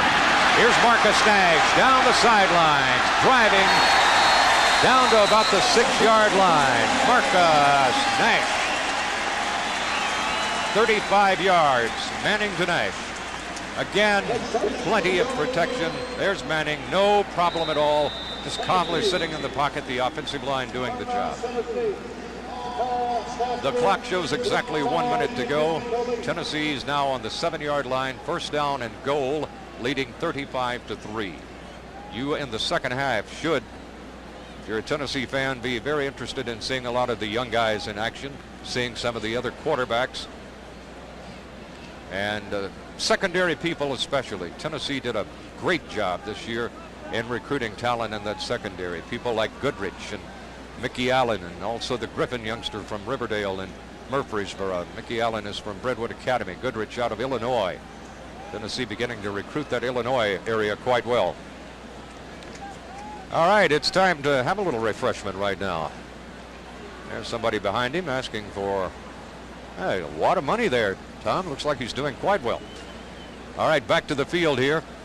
1 minute to go. Tennessee had gotten the word from the bench as to what the play would be. Coach Cutcliffe, quarterback coach, offensive coordinator, assistant head coach at the University of Tennessee. There you see the offensive line. Big Daron Robinson there has had a good fall. Looks like he's on his way to a good year at guard. Tennessee stepping up there with 7 yards to go. And another score. They'll fire a quick one. Incomplete. I think Tennessee wanted a flag, but Joey Kent is not going to get one. Felt like he might have been bumped before the ball got to him, but the ball got there awfully quick.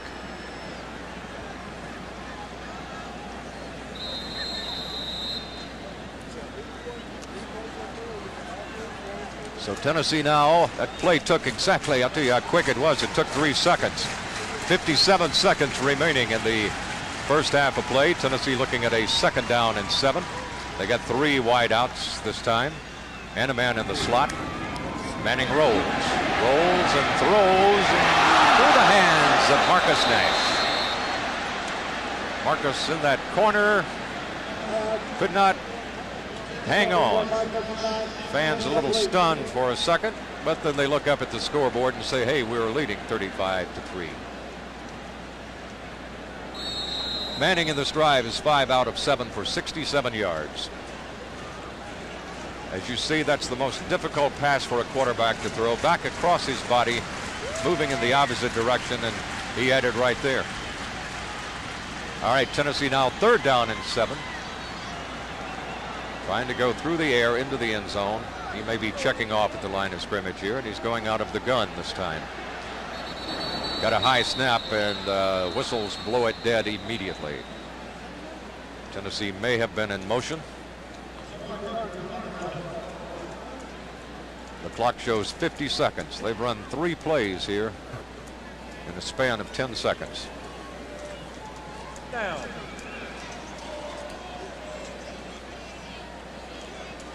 Shuffling in some fresh receivers. Tennessee going to be backed up because of the penalty, motion, and most assuredly will, I would think, throw it again. 3rd down and 12. 9th play of the drive. Tennessee's killed an awful lot of time in this one. Here's Manning going back against the grain, intercepted. Oh, he will not be happy with that one. Just not quite high enough. And seldom ever will you see that mistake. Max Smith, a tackle, reached up. Here he goes to his right, then throwing back to his left, and Smith was waiting. Joey Kent made the tackle of the big tackle.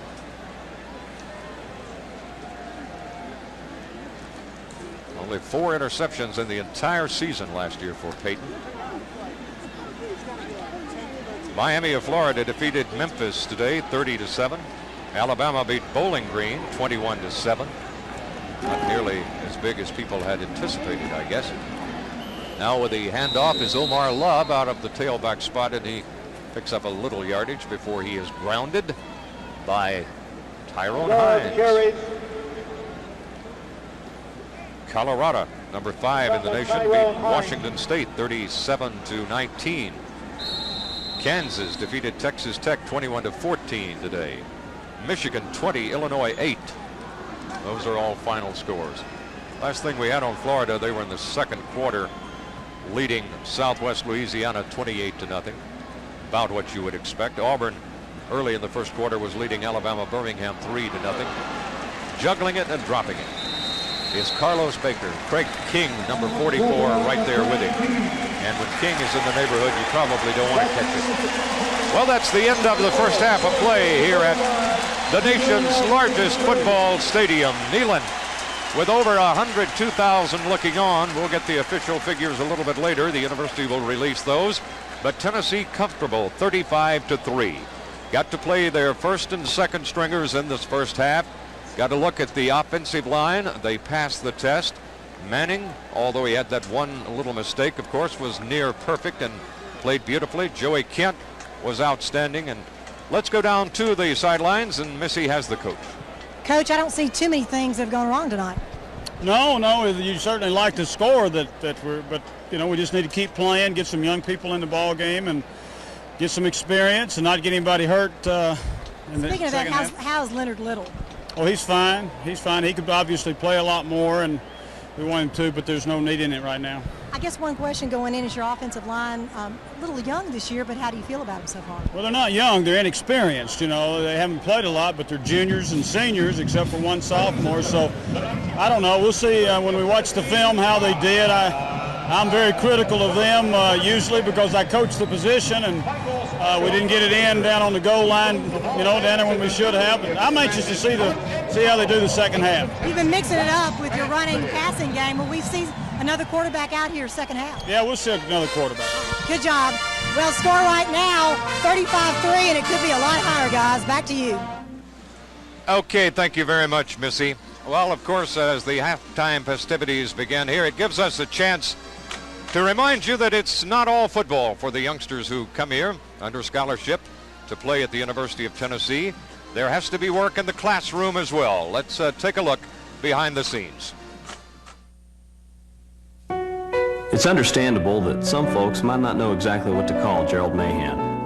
Among his colleagues on campus, he is known as a member of the National Academy of Sciences. In his field of study, he is known as one of America's leading researchers in quantum physics. But his most important title is the one we used in his freshman physics class.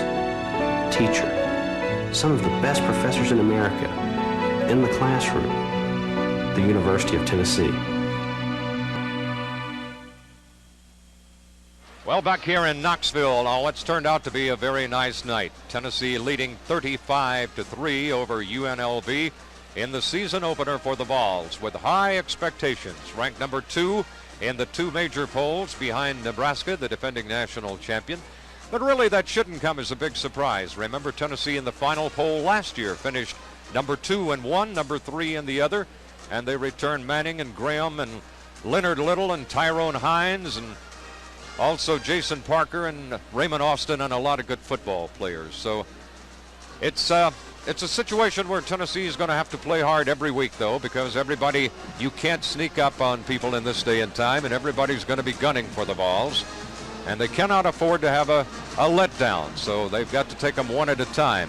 UCLA next week could present a real challenge. Of course, we all know that UCLA always has athletes. Now, they're relatively young and inexperienced, but still, they have great athletes, so it'll be a dangerous game. A lot of festivities coming up here at halftime. It's a celebration night, a 75th anniversary, and of course the expansion of the stadium. And fans have come from near and far. It's been a tough ticket. Now, why would that be, you say, with Tennessee favored by over 50 points. Well, it's the atmosphere. It's being in the stadium for this first game. Michigan State impressive today, or was Purdue unimpressive? I guess a combination. Michigan State 52-14. And North Carolina, this is a shocker because I think Clemson had been like a 2-point underdog. North Carolina, with a great offensive and defensive line, wins big. Michigan wins over Illinois 20-8. And could be another great year for the Wolverines. Look at this one. This stuns a lot of people. Southern Mississippi, they always play tough against SEC foes, and they win against Georgia. Louisville leading Kentucky 24-7. Could be a long year for Bill Curry. Now it's Florida 35-7 in the third quarter over Southwest Louisiana. Colorado expected to make a run at the national title 37-19 over Washington State. Alabama, not that impressive, 21-7. At least the score is not impressive. We haven't seen any particulars on the game, but Auburn at halftime. Watson Brown's UAB team is fighting them. It's 9-0 Auburn at the half. Kansas State out of the Big 12 beating Texas Tech 21-14. That is a final score. Not all the teams in action today. Number 1 Nebraska not in action today, but most everybody will next week get their season underway. Of course, Penn State, Southern Cal, those teams already open with Penn State winning impressively. There's the confetti flying. It's almost like being at a big political rally here tonight. Confetti flying. And the crowd enjoying themselves at Neyland Stadium. Over 102,000.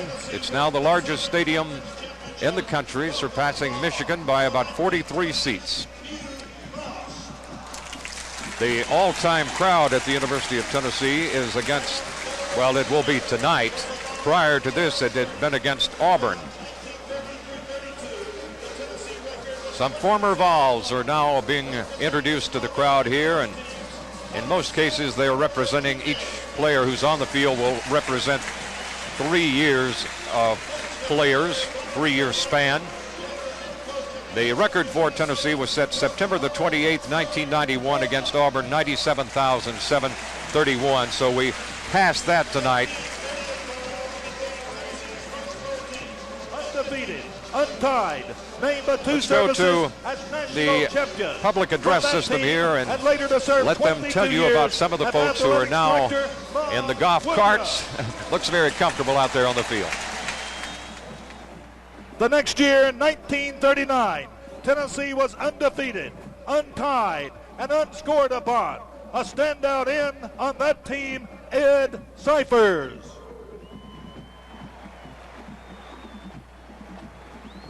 Because of the war, there was no team in 1943. But the next year, the Vols roared back and went to the Rose Bowl. The single-wing tailback from 1944, Buster Stevens. Great plays, make great games, and great memories. This is Slater cutting back at the 25. He's at the 20, down to the 15. Turns, will lateral the ball. The North Carolina defender goes, wait. Slater keeps it, a fake, and he will race untouched into the end zone to score for Tennessee. Ladies and gentlemen, he made that play 50 years ago, Walter Slater. From 1948 through 50. His 76-yard run against Texas in the 1951 Cotton Bowl victory still ranks as one of college football's great plays. A member of the College Football Hall of Fame, tailback Hank Laracella. In 1951, Tennessee won the national championship, and why not? At defensive end, All-America, College Hall of Fame, NFL Hall of Fame, and so much more. Will you welcome Doug Edkins? 1956 at Georgia Tech. There's no score. Tennessee has the ball at the Tech 46-yard line. Single wing to the right. Majors is the tailback. On the option to the right, pulls up. There's a long pass downfield. Complete. Buddy Cruz down to the Tech 9-yard line. Tennessee has it first down, goal to go. Tennessee 6, Georgia Tech nothing. Here is Buddy Cruz. The 75th birthday continues. 1959, defending national champion LSU comes to town. 2 balls join the late Bill Majors in an all-time defensive play. Undefeated LSU has just scored. The Volunteers cling to a 14-13 lead, and this will be LSU going for the 2-point conversion and the win. Handoff goes. This is Billy Cannon ramming the right side. He did not make it. He did not make it. They saw to it that he did not make it. Wayne Grubb and Charlie Severance. Now representing the 1960 through 62 team. An outstanding in from 10 Mile, Tennessee, Cotton Lipner. 1965, Memphis, Tennessee against UCLA. The Bruins lead by a score of 34-29. The Volunteers have it 4th down at the UCLA 1-yard line. Warren is the quarterback. Keeps the ball to the left side. Pounds, grind, fight, scores. Tennessee takes the lead over UCLA. Ladies and gentlemen, the Swamp Rat, Dewey Warren. In 1967 at Legion Field, this defensive back made 3 interceptions in 1 game as the Volunteers defeated Alabama 24-13. Here is All-America Albert Dorsey. The hard-running balls of the late 60s and early 70s would pound on the ground. And the ball who did so much of the pounding, later a pilot with the Blue Angels, the Crossville Comet, Kurt Woodson. In 1974, Clemson is close to an upset at Neyland Stadium. The Volunteers have just scored, but Clemson still leads 28-27. Tennessee will go for the 2-point conversion. Big decision. Holloway with the football rolling to his right, giving ground, in big trouble now. Long pass deep into the end zone, complete. Larry Sievers, and the Vols pull it out 29-28. Ladies and gentlemen, Condridge Holloway and Larry Sievers.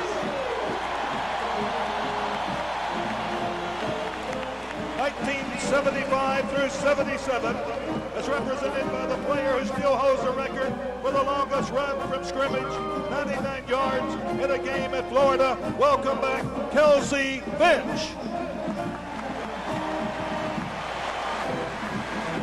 The Garden State Bowl in 1981. With the touchdown, Wisconsin now leads by a score of 7-3. As Haiti will be kicking off for the Badgers. End over end. This will be Willie Galt making the catch down at the 13. Starts upfield, cuts to his right. He's up to the 30, to the 35, to the 40. Galt pops free. No way. Willie Galt, 15, 10, 5. Galt, 87 yards on the kickoff return, and the Volunteers lead. Ladies and gentlemen, here is Willie Galt. We move to 1983 at Legion Field. Tennessee 34, Alabama 34, 2nd down 6 at the Volunteer 33-yard line. Alabama comes with a blitz from the right side. This is the handoff to Johnny Jones, starting to his left, cuts back, big hole, cuts against the grain, down to the Alabama 45, to the 40, to the 35. Jones en route to pay dirt, 15, 10, 5, give him 6. Touchdown, Tennessee. Here he is, Johnny Jones. 1985, again at Legion Field.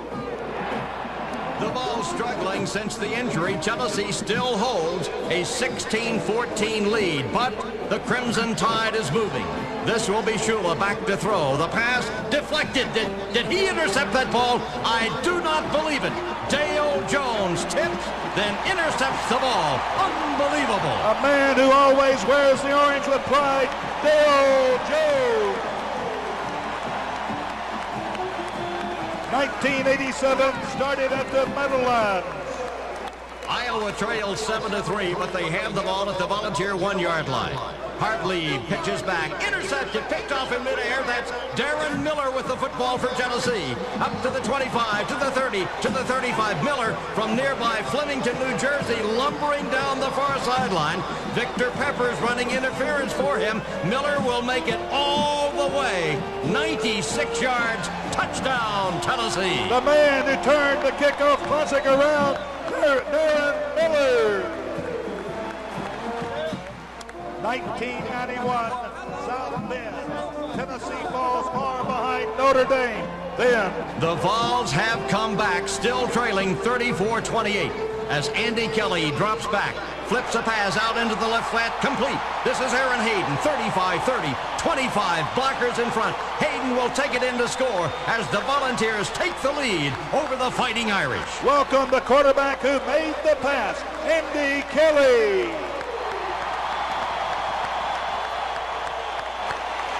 Now to represent the most recent period of great ball players, an outstanding Big Orange team, an offensive lineman from Kingston, Kevin Mays.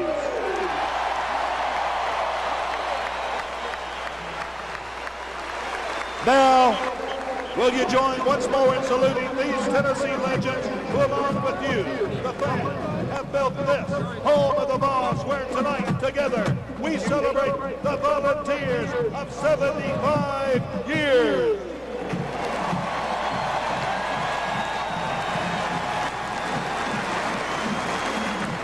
As we honor the Big Orange football legends of 75 years, the pride of the Southland Band moves to a form which marks another milestone in Tennessee football history. It's a pretty exciting night for you. Your career is impressive.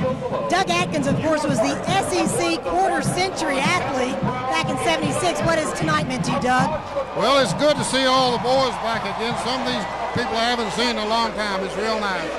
Tell me about being out there with Hank Laricella and the guys that had the only national championship so far. That's true, and it's good to see 102,000 people here. Doug Atkins, you are still a big man. You feeling good? Feel good. Lost about 50 pounds. I feel real good. All right. Doug lives right here in Knoxville, Tennessee. We've got Hank Laricella coming up in just a little bit. Back to you guys. I was going to talk to Hank. All right. Laricella.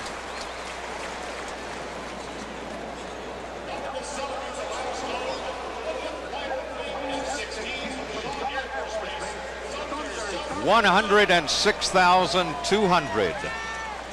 That's the crowd tonight, an all-time record, 106,200. And remember, it's UNLV. Still with the Alabamas and the Floridas and the UCLAs coming in here. We're going to see more and more records broken. And now a humongous fireworks display inside the stadium. And I can foresee some smoke problems to begin the second half of play. We'll be rejoining Missy a little bit later for some more interviews. But this is really, really spectacular right now as 75 years of football is being celebrated.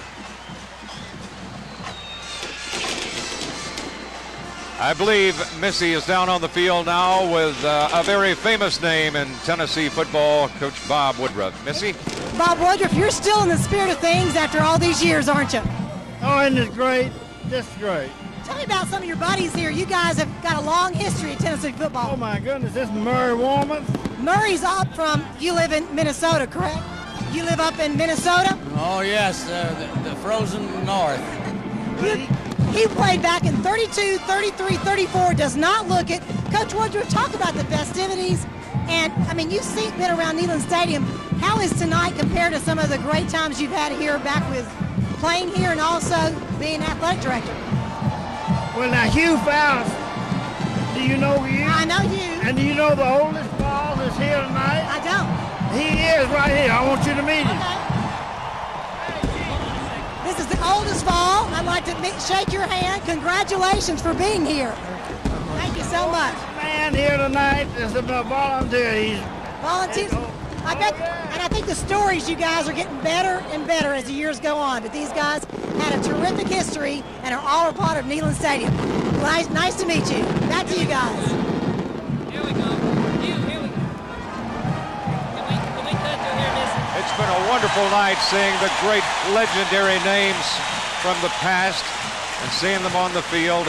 John Ward left his broadcast spot on radio and did the public address announcing there, telling the crowd about the heroics of many of these great players who have become legends in the state of Tennessee and in some cases around the world.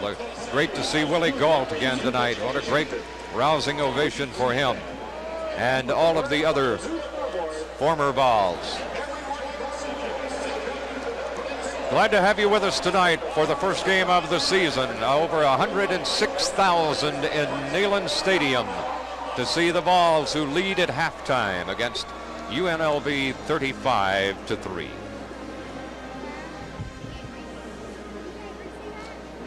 Okay, down on the field right now, the alma mater.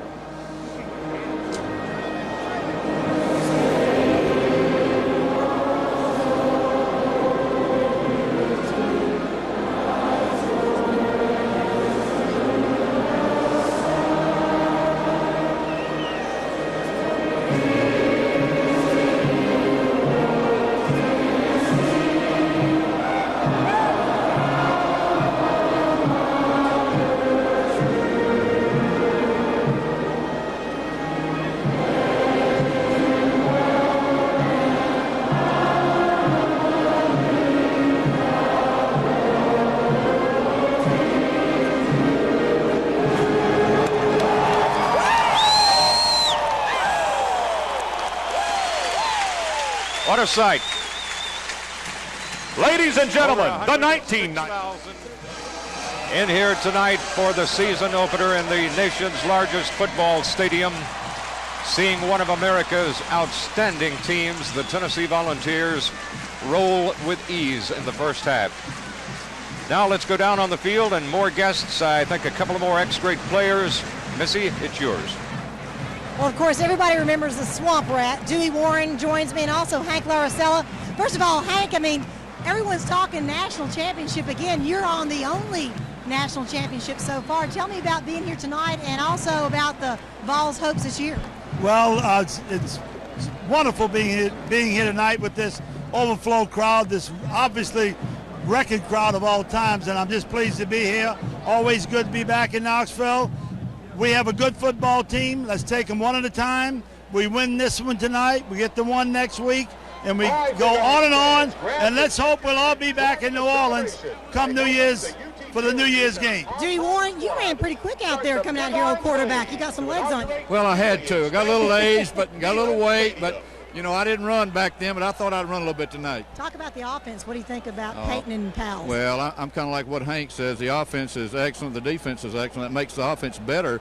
But play one game at a time. Forget about all the hip, hoo, and the raw. You play them one at a time, and then when all's said and done, you can win it all. Okay, win it all. You heard it from these guys. We'll send it back upstairs on that one. All right, thank you very much, Missy. Let's take a look at the highlights now of the first half of play. Tennessee dominated, by the way, average starting field position. UNLV the 19-yard line, Tennessee the 46. Here comes the great strike by Peyton Manning to Joey Kent, covering 63 yards. Kent wide open, and with that, Joey Kent breaks the reception record previously held by Corey Fleming. Here's Jay Graham behind good blocking. Nice hold, slides into the end zone for another Tennessee touchdown. Take a look here at the Tennessee defense in action. Denton at quarterback for UNLV. Out of the shotgun. May have been checking off at the line of scrimmage on this one. Calling a different play, but he fires and right into the hands of Tyrone Hines, Tennessee's great middle linebacker. UNLV played some defense there in the second quarter. One of their big tackles reaches up and intercepts Peyton's pass out in the flat as he was attempting to go against the motion. Once again, it's Manning back, his favorite target, Joey Kent, and the result, Kent pulls in another reception. Manning decides on the 1-yard line just to take it on in himself, and he does just that. Offensive line with a great surge that time. Tremendous surge, and got it in for the score. And Tennessee very comfortable at halftime, 35-3.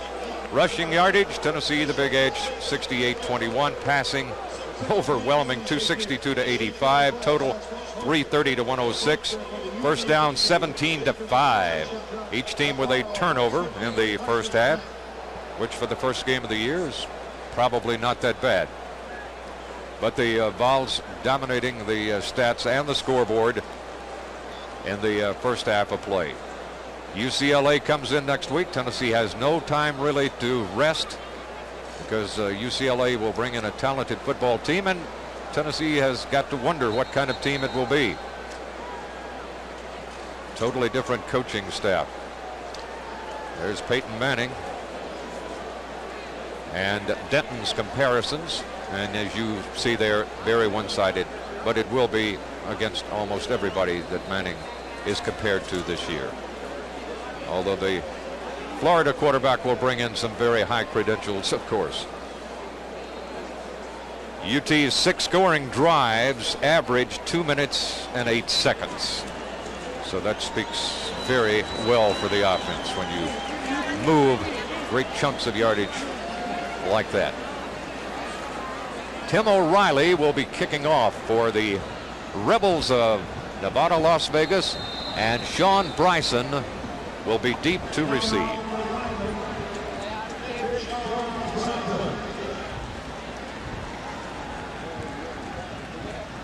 Tennessee and UNLV, one more half of football in the 96 opener. Here is the kick, and it's a nice one.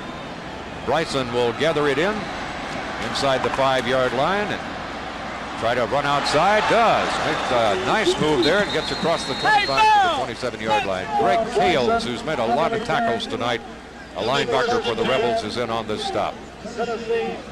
Tennessee first down and 10 to go. Bryson, I think, will remain in. No, he's coming off the field. We'll see more of him, though, later. Manning is still in there at quarterback.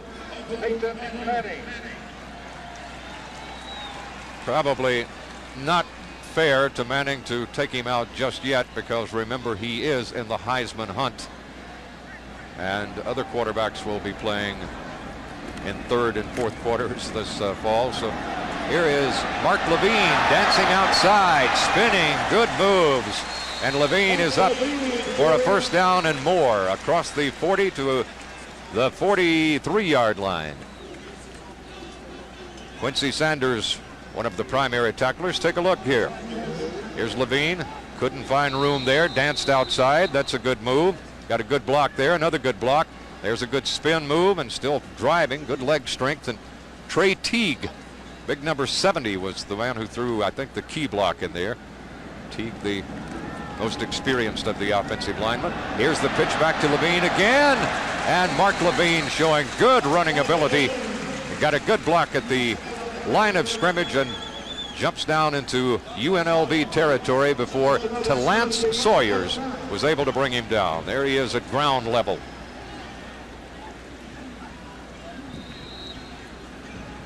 Tennessee grinding it out here. Mark Levine, number 19. Chad Clifton is in the ball game now. Robert Poole, Brent Gibson, Daron Robinson, and Trey Teague, your men up front. Once again, they fake it this time to Levine and then hit Joey Kent. And Joey's still going down to the 15 and inside the 15-yard line. Gilbert from linebacker position finally trailed and made the stop.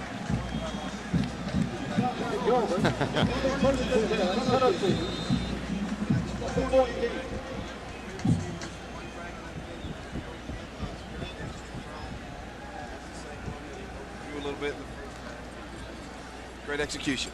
That was let me show you that I can do that.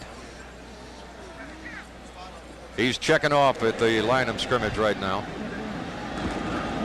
Peyton hands off to Levine. Levine's trying to string it out and can't quite turn the corner, as James Humes, the right cornerback, would not let him turn the corner, but still good running by Levine. It's been pretty impressive, Condridge. Yes, I tell you, it's to see the hole out there like that, it just shows that he's been around a little bit, knows the blocking scheme, following his lineman.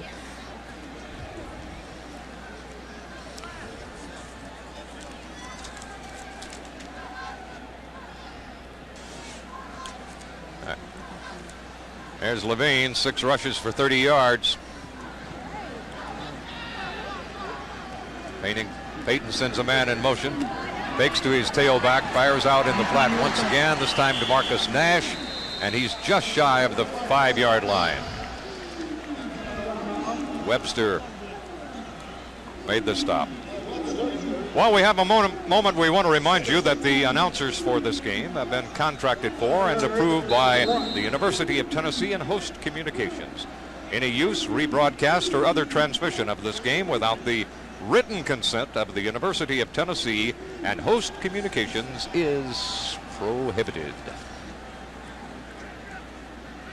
All right, Tennessee with a 2-back set. Manning waves his receivers a little deeper out, which may be a fake, and it was, and drives right up the middle. Don't believe they got in. Mark Levine, it looked like he was across the goal line, and the crowd in that end zone thought he was. Mark Levine.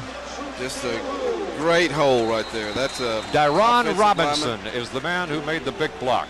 That's a great crossbar. Just great execution there by the offensive line. I thought he was in the end zone, didn't you? Looked like he broke the plane. Of course, we are not on the goal line. We're right on the 50-yard line, so it's referee has a better view, or the linesman, than we do. This time up and over goes Levine, and he is in this time. Mark Levine riding high for the touchdown. 45 yards, average starting yards for Tennessee on their touchdown drives. Their average has been 45, and that's very good for field position for them. Jason Price will hold, and Mark Ingram is the special snapper, and again it will be Jeff Hall, who's had a perfect night.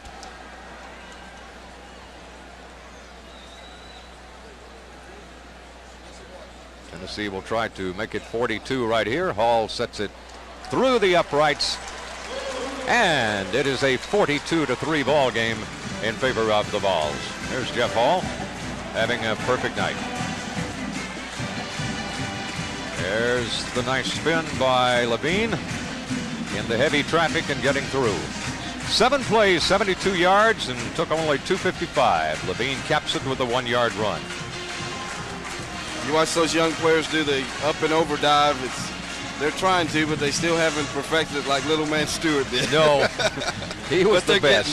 They're getting there. He's probably the best. Well, let's go down to Missy, who has a very special guest. Missy? Sport athlete here at Tennessee, a great speedster, and I think he still had his wheels tonight. Willie Gault.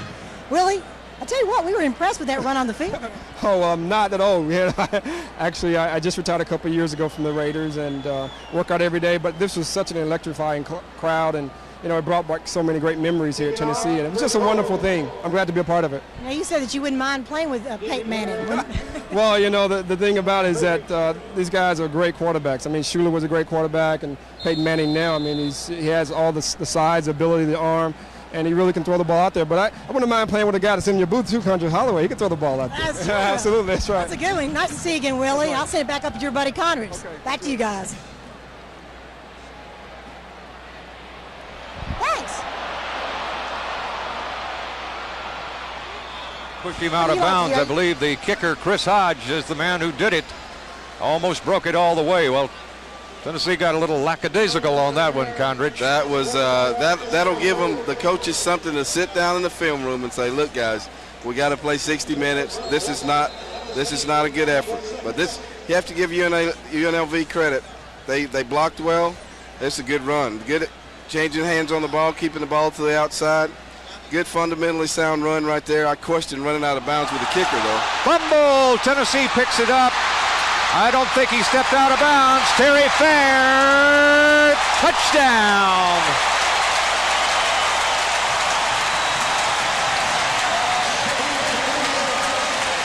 Well, what a tough break for UNLV just when you have the biggest play of the night.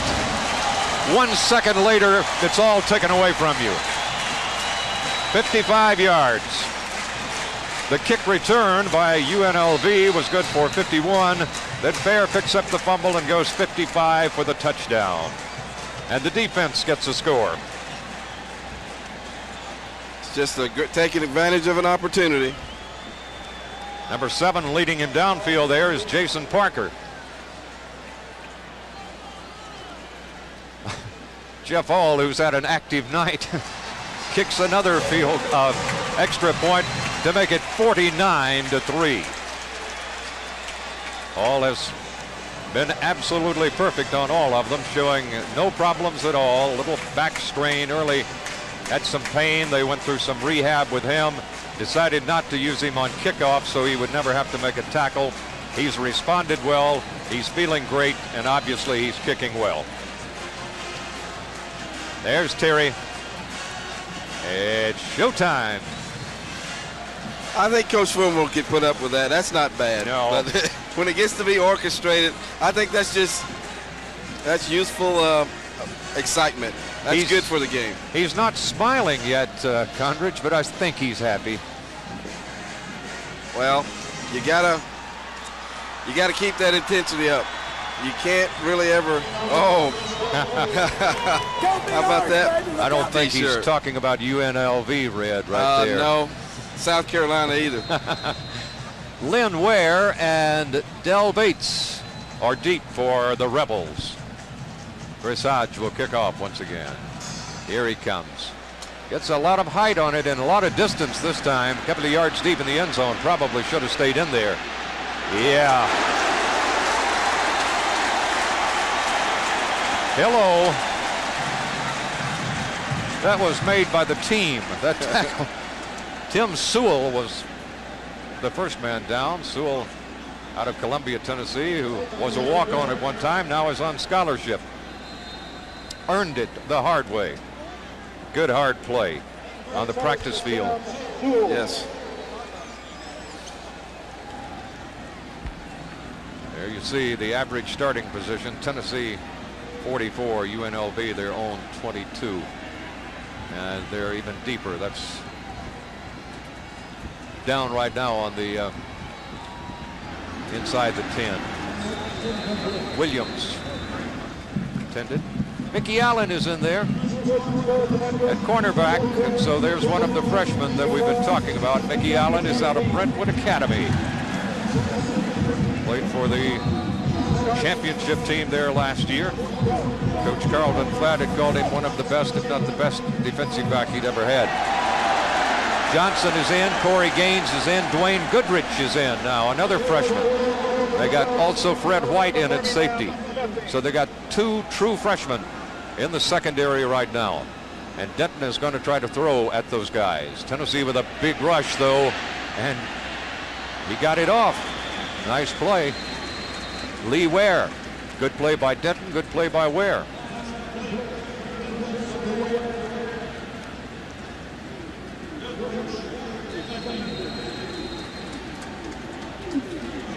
First down and 10. UNLV trying to make a little noise. This was a good offensive catch because that ball was just thrown away to keep from getting a safety. It was a good play. Real nice catch. Here's a quick handoff. Tennessee waiting for it. To John Branch carrying the football for UNLV out of tailback. Bill Duff and Ron Green defensively. There's Duff, number 50. We showed you earlier that great stop he had of Eddie George in the Citrus Bowl. Duff is one tough cookie. Kind of a throwback to the 50s. Condridge still wears sideburns. Oh yeah, he's got an Elvis look. The Elvis chops going. And are they still throwing the confetti from up top there? I don't know where it's coming from. Oh, it's about to cover the field down there. He keeps it this time. Denton pulled it down and ran with it. Jeff Coleman ran him out of bounds from defensive end. There he is. In time, this Biggs youngster, I think, will be a good quarterback. He's a redshirt freshman. He's from Las Vegas. He was in a battle with Cook, Kevin Cook, for the starting job, and he won it out on the practice field. Denton goes under center this time. Tennessee fakes a blitz. Let's see if they come. And now everybody jumps. Question is, did UNLV pull them off, or did Tennessee just get a little too antsy and anxious there? And the official will tell us which side is guilty. Clock shows 9:47 in the third quarter of play. That's the old play that. Sides, defense, 5-yard penalty, first down. See, the center has the option. Anytime somebody crosses that neutral line, they just snap the ball. And they'll go ahead and snap it even and go down on one knee. That's the only part of that play I don't agree with. If you're going to snap it and you got a free play, go ahead and run a play. Block everybody and throw it deep. Yeah, what do you got to lose? You got nothing to lose. You're going to get 5 yards anyway. All right, Denton will go back into the shotgun. Got 3 receivers out this time. Puts a man in motion, keeps one in the block. And nobody blocked that guy. Here's Denton running for his life, and passes broken off. Tennessee may be guilty of interference. Tony Burton was the receiver intended. Steve Johnson broke on the ball and may have got a piece of him. There's number 34, Johnson. You take a look, Condridge, and be the judge. Got to make that play. That's a good scramble job by Denton. Good throw. I'd say that's pass interference. It's a spot now. Automatic first down. So it's a first down for the Rebels. First down and 10 to go for UNLV, with the ball resting on the Rebel 48-yard line. Tennessee trying to dig in defensively and stop this. They would like to keep UNLV from crossing the goal line tonight. Of course, they've given up a field goal. Good running. He just keeps stringing it out. He's going nowhere. All of that running, he picked up only a yard, but I thought at one point he was going to lose 3 or 4. DeJohn Branch, and finally Dwayne Goodrich, one of those true freshmen, considered by some of the recruiting experts last year as the #1 cornerback coming out of high school.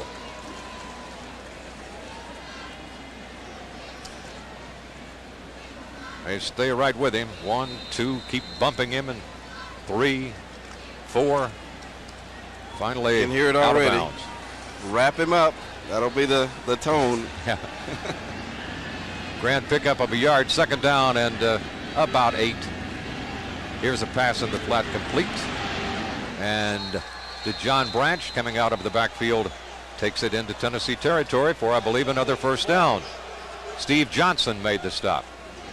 Tennessee taking a look now at some young secondary people. A couple of true freshmen out there. It's just another pick play. Little flat, and if you watch the tight end there, just running a little interference, and it's a legal pick play if you don't call it. So that's what that was.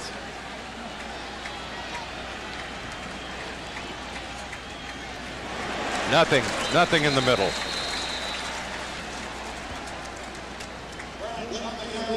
John Branch carrying.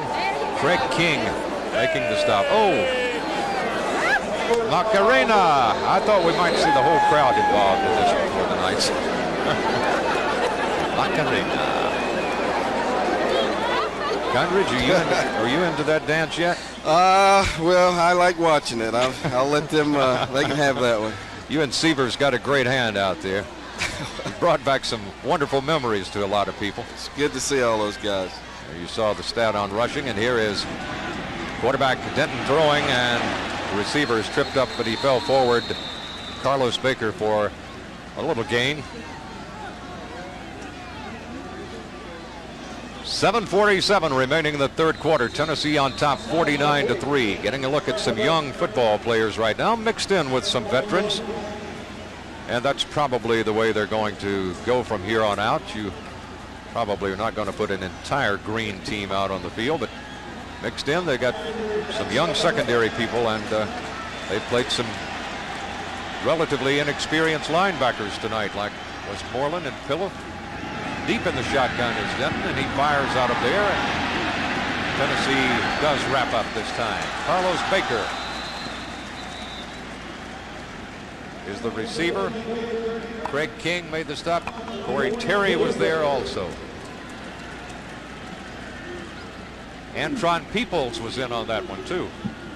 Just a little flat pattern. UNLV is really trying to exploit the flat area, but when you're this far behind, you've got to throw the ball downfield, and they just don't seem to want to do that. I don't know if it's protecting their quarterback or what, but they're just not getting the ball down the field to have an opportunity to score. Well, they're looking at a 4th down and 5. Ball at the 36-yard line of Tennessee. Benton trying to pick up his first down. That's not going to get it. No. Antron Peoples made the stop of Carlos Baker and the big youngster from Murfreesboro in his second year at Tennessee. You can't throw a 3-yard pass when it's 4th and 5. That doesn't calculate right. And not when a man who's 255 can move fast and be right on top of you. That's right. Copeland. Jermaine Copeland has relieved Peyton Manning, so Manning's work for the night is all over. Jermaine Copeland, he's going to see a little action at quarterback, but his career is going to be at receiver for Tennessee. Right now he's played some there before, so they've got him in there. Brian Darden, the ball carrier. First-year man from Mississippi. There's Copeland. That's from last year. 5 out of 7, 49 yards. Tell you what, Peyton has wrapped up a very impressive night. 18 of 24, 296 yards, a touchdown, and had the 1 interception. All right, Copeland has 2 wideouts here at the bottom of the screen. Now puts Schuler in motion, and a little stutter step in the middle by Darden, nowhere to go. Tim Black made the stop of Brian Darden.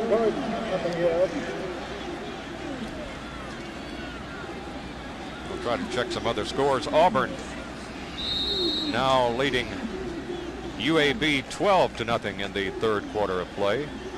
Missouri trailing Texas 7-3 at the end of 1.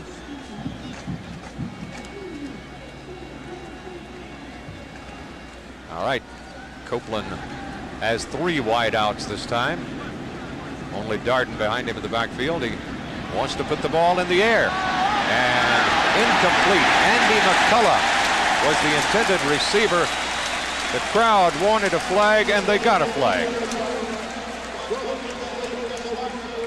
Jermaine Webster and Dan Stewart defensively. A little too much defense. Maybe. We'll wait for the official ruling. Interference. Jermaine Copeland would have probably wanted to put a little more air on that ball. He had a good chance of completing that one, even though he got the interference call, but he threw that one a little short. Just a little bit short. Almost makes a great catch coming back, though. Is that Andy McCullough? Yes. Tell you what, the defender had no choice that time. You see the penalties in this UNLV and Tennessee. Both penalized a little bit more than they would like on both sides. Copeland keeps it. That's a dimension he brings to the Tennessee offense right here. Dan Stewart made the stop, but Copeland can do that. And we almost saw a touchdown because he was getting ready to pitch that ball to his trailing back. And he does a good job. He challenges the defensive end. He pushes, turns upfield. If he gets to pitch it right now, that's a touchdown. But he made a good, smart decision, kept on to the ball. And you line up and play another down. Guy number 48 in there is Jeremy Fitzgerald. So we're seeing a lot of. We're going into the double numbers now, the dual numbers. Tennessee dressed over 100 tonight, right, Condridge? They had a lot. Here's Copeland standing in the pocket. Now comes out of it, runs it down, and he's going to run. And again, showing the good athletic ability. To Lance Sawyer and Scott Patton defending for UNLV. There's Copeland, who had a chance to play some major college basketball.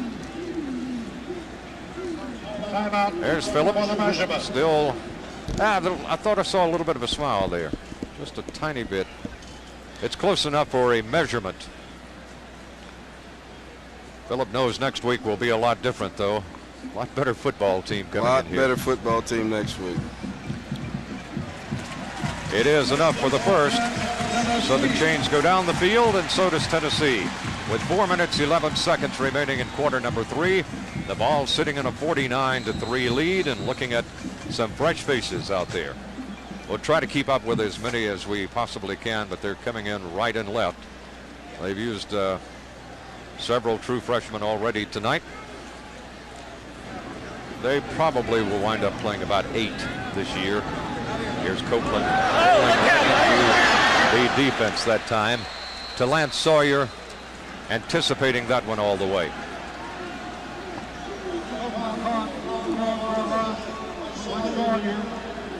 So Tennessee will be looking now at a second down situation. And I lost about 5 on that one, maybe 6. Second down, close to 16 to go. That was just a good defensive play by just cutting off the pulling guards and not allowing them to block the backside pressure, and it caught up with Jermaine Copeland.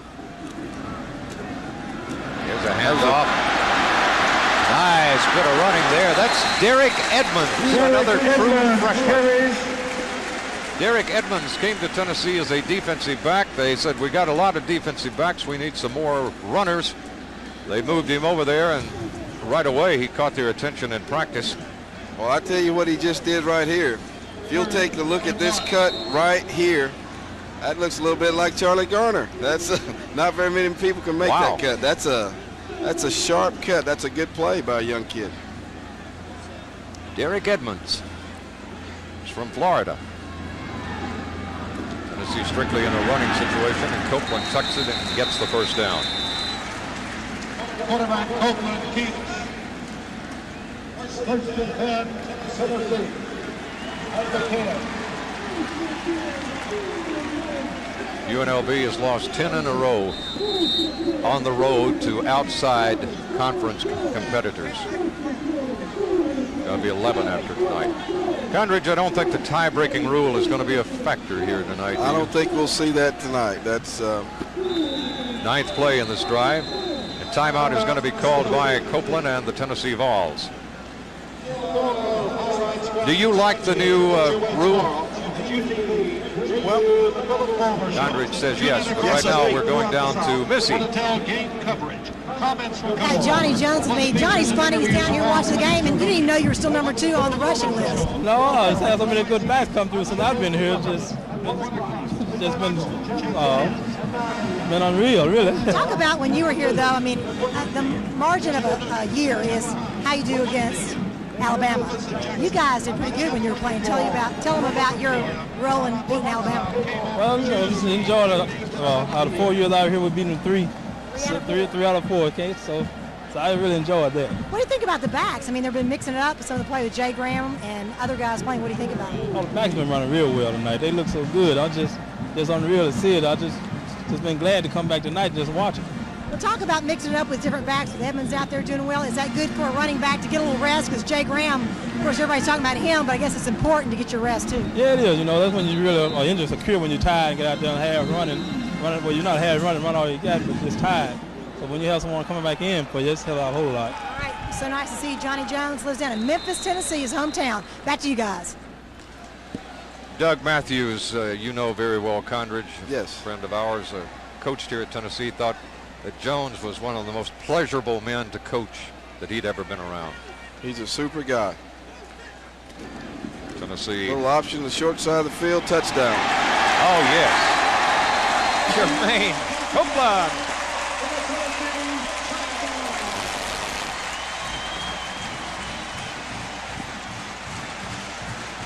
Tennessee fans still cheering, still in here. Nobody has left the stadium.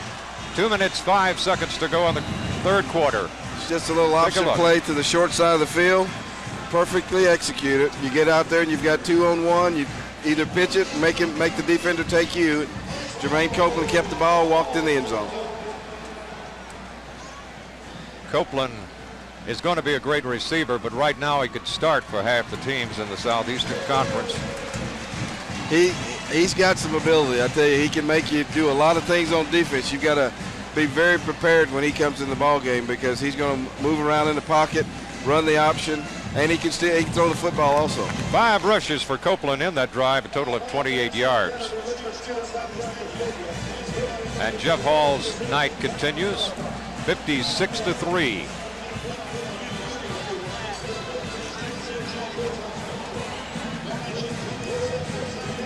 Little option. Right down there, fake the pitch. Touchdown, Tennessee. 9 plays, 65 yards, time 4:19. Copeland caps it with a 9-yard run. Coach Fulmer is very, very pleased, like all Tennessee folks, with the new addition here in the big stadium. I think it does underscore the importance of Tennessee football in the lives of Tennesseans. Certainly it's always been important. Adding of 10,000 seats gives us a chance to entertain more of the people that follow Tennessee football so closely, and I think it makes a statement that we're very much the front porch of the university, that people connect with the University of Tennessee a lot of times through the athletics program.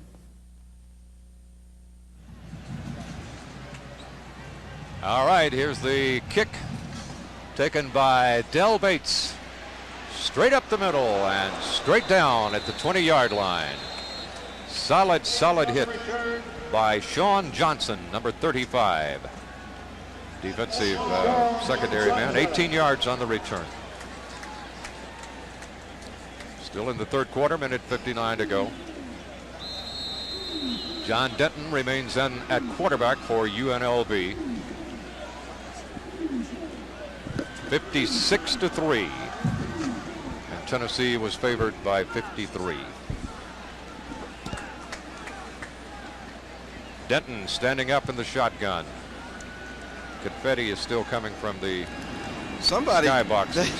They did a good job with this confetti. It's all over. That's been going constantly the whole game. Carlos Baker picks up a little yardage. Ronnie Pilla made the stop. Let's go down to Missy. Guys, I'm with Pat Summit, Coach Pat Summit. And you said, Pat, you guys have had a great day. UNRV had a date, actually. Well, we did. We got to tailgate. First time I've convinced him we need to do that since we married. So a lot of fun to be among all the Orange and all the Tennessee fans, and obviously the addition to the stadium is just fabulous. Well, you've always been a football fan. No, I love it. I mean, I love Big Orange football, and certainly this year I think probably the enthusiasm that's out there and just the electricity is greater than it's ever been. So I'm a part of it. Well, electricity has been big after you won that national title, too. Well, obviously something's going on here. I think it was an interception. The true freshman. A flag is down way back where he intercepted. Okay, Dwayne Goodrich, the true freshman, intercepted. There he is, number 23, but the flag was dropped back about Goodrich where he intercepted the ball. We'll have to wait and see what the call is. They call the clip. This ball was overthrown quite a bit. Whoa. He gets hit by Billy Ratliff. This ball's overthrown, and if you can see right here, he called the clip, which I have to question that one. That was not a clip. Accidental trip, that's what that was.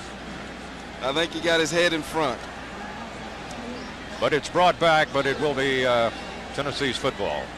With 1:01 remaining in the third quarter of play, and the Vols riding a 56-3 lead. We saw the true freshman, the much talked about Goodrich. Notre Dame wanted him badly. Yes. They thought they had him Did right you see, to the end. Did you see Jermaine Copeland coming onto the field this time? Peyton Manning and him were having a little conversation. You'd think after the days Peyton's had, he'd be sitting over there with the water. He's still coaching. That's what type of guy he is. He's into it 100%, and he'll help out anytime he can. Pass complete to Benji Schuler, but he fell down catching the football. There he is, Benji, number 81.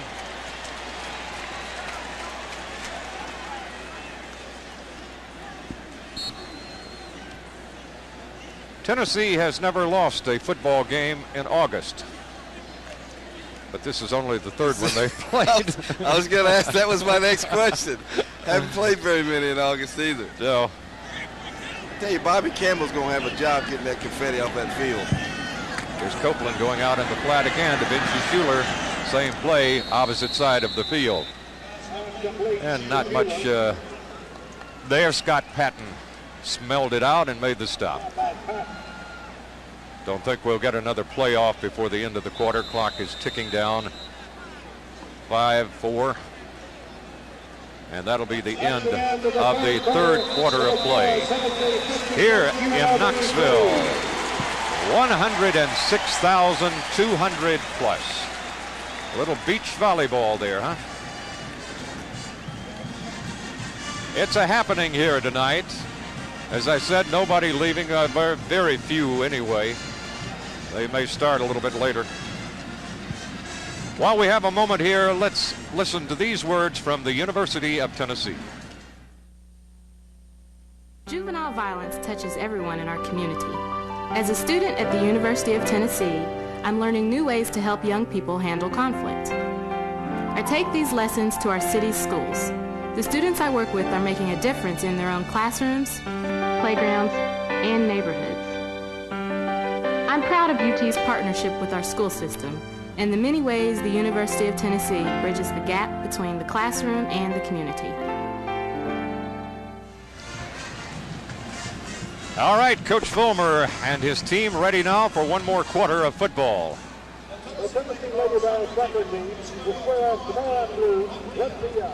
And UNLV will not see a crowd like this again this year, but probably no one else will either. 56-3, Tennessee on top, unless, of course, they come here to Neyland. No telling what the Florida and Alabama crowds will be like. Oh, yeah. If the ticket situation is any indication. Here's a pass out to Mark Levine. Not really either man's fault. It kind of was turned Mark the wrong way, and he couldn't make the catch. So Larry Binion will come in. There you see it. Oops. That's a tweener. That's all the way. That ball should have been caught. That's you've got to make that catch. All right, let's see if Larry can get off a good kick. He's had a pretty good fall practice, and it's pretty decent. Coming up for the fair catch and making it is Carlos Baker. Well, it covered only 31 yards. That's not good enough. I tell you what, a couple of kicks, I think, Condred's 36 and 31. Yeah. Our cheerleaders are going to have Popeye arms after this one. They've been doing push-ups for every touchdown.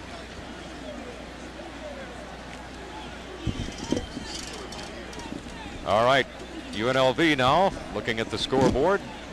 14 minutes and 48 seconds to try to make a little noise against some Tennessee second and third line players out there right now. But youngsters that will be first line players before too long. They've used, I guess, at least 9 or 10 offensive linemen tonight, maybe that many defensive linemen. They've used probably 10 secondary guys at least. And there will be more.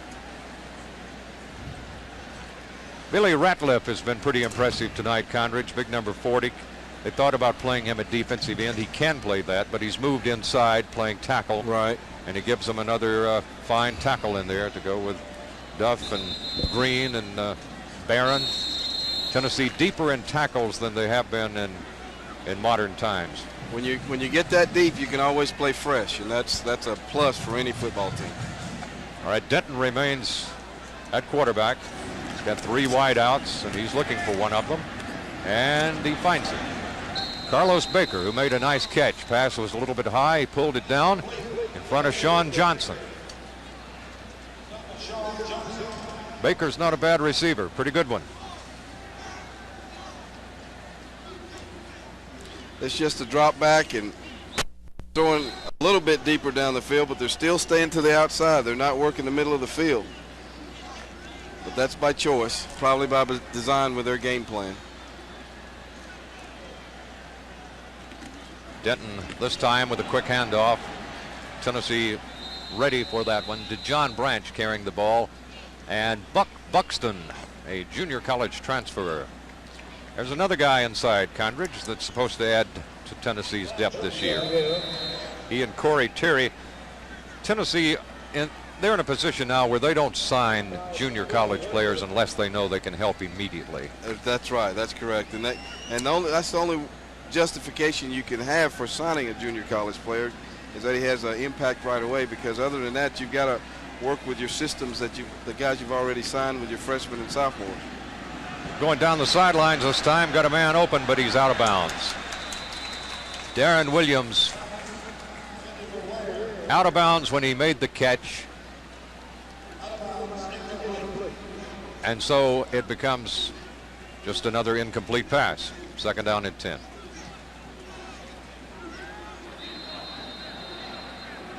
Well, John Denton will learn from that. That's a quarterback mistake all the way, because when you throw the ball to the right as a right-handed quarterback, it's going to drift out of bounds. So you have to make sure it's inside the numbers, and it'll naturally drift to the sideline. You can't throw it to the sideline. So he'll learn from that. All right, here he is once again in the flat, and it's Carlos Baker, incomplete. Mickey Allen, a true freshman in the secondary, made the stop, or made the play defensively.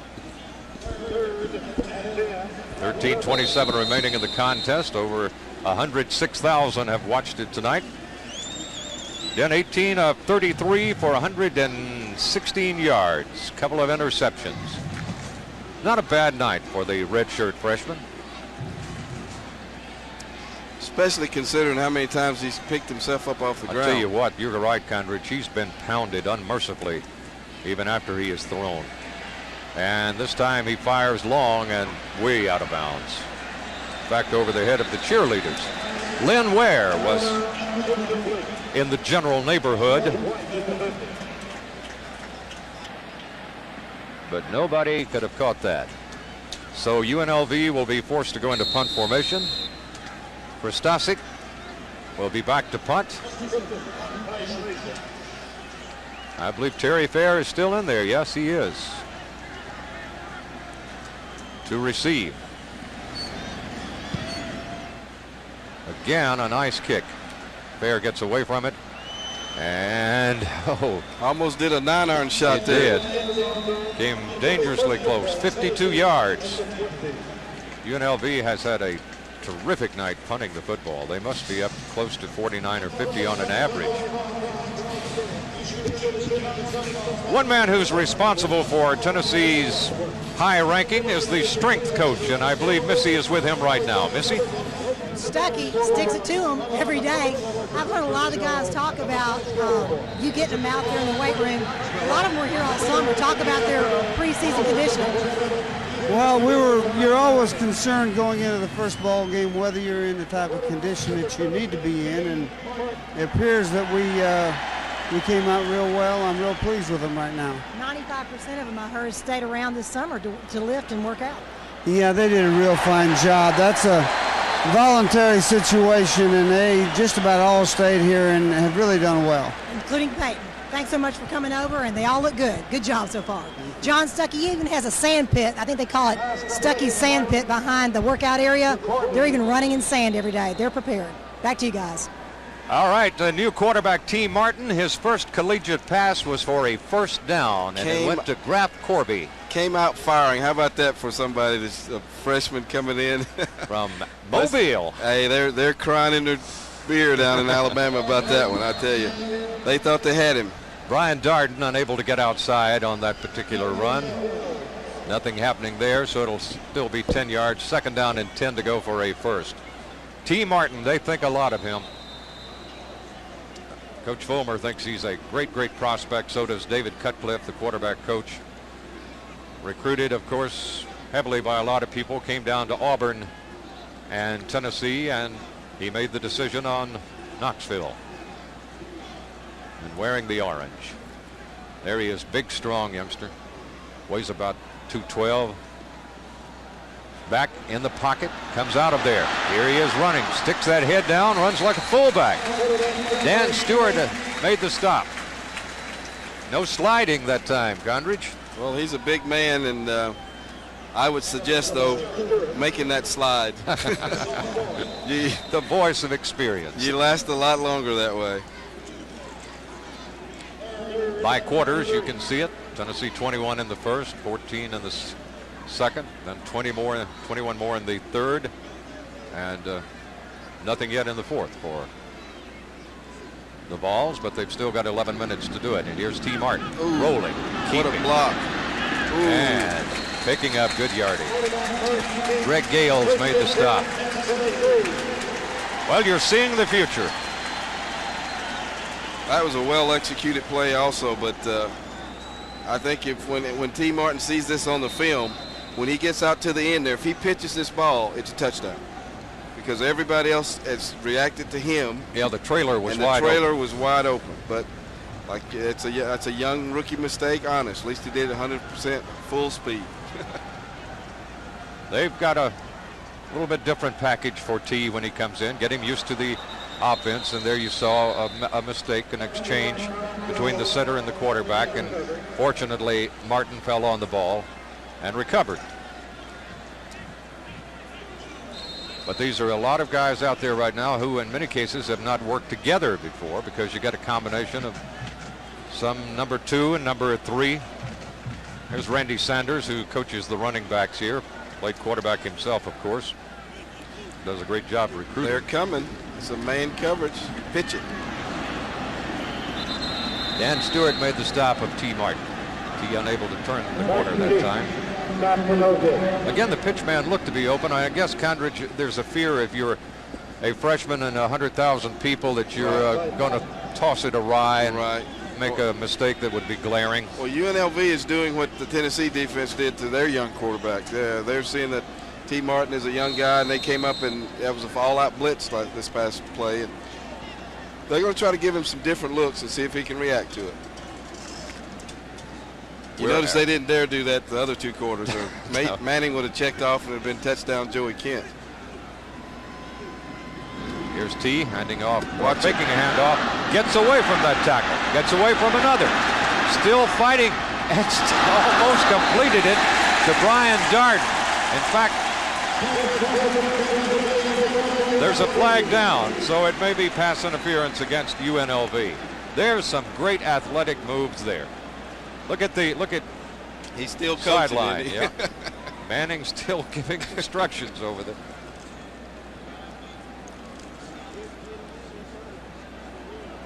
Pass interference, defense. Penalty's 15 yards, automatic first down. 15 and a first. Look at this. That's strength. A big guy with some quickness. You can tell he wanted this one caught too. Wrapped him up just before the ball got there. So it's pass interference against the Rebels. They call the football team just the Rebels, the basketball team the running Rebels. And Tarkanian had some running Rebels when he was there. In fact, Tarkanian was a running Rebel. So to speak. Whistle blows it dead. Brian Darden, the ball carrier, but probably motioned by Tennessee. We'll wait and see here. Movement along the line, you would suspect. There's Smokey, the human Smokey.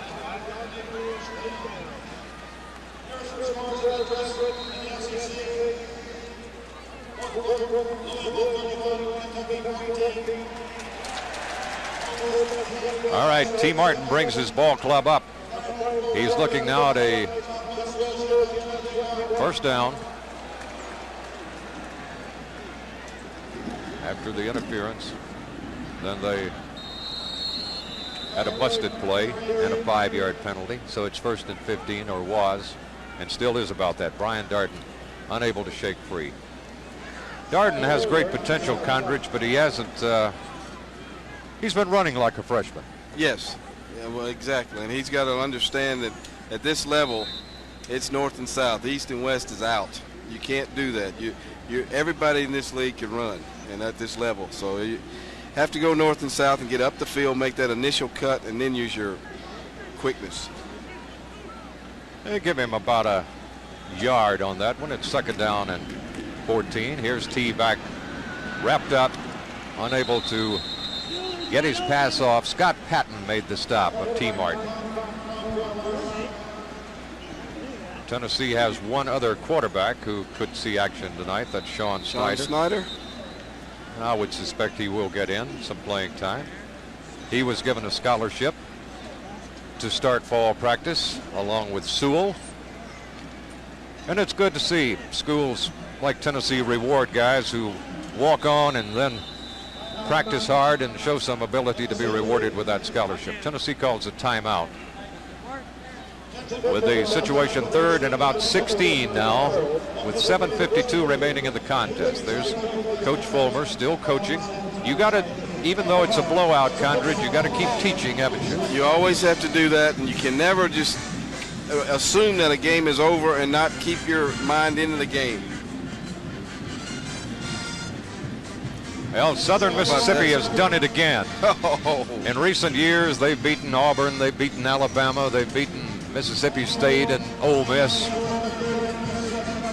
And tonight they welcomed Jim Donnan to the Southeastern Conference. Louisville beating Bill Curry. Coach Ronnie Cooper, Huntsville 180. He's done a good job up there for them. I understand he's recruited pretty well. Did last year. Got some very talented guys to come and join that program. Hey, Condridge, we haven't commented on this, and we have a chance to do it right here.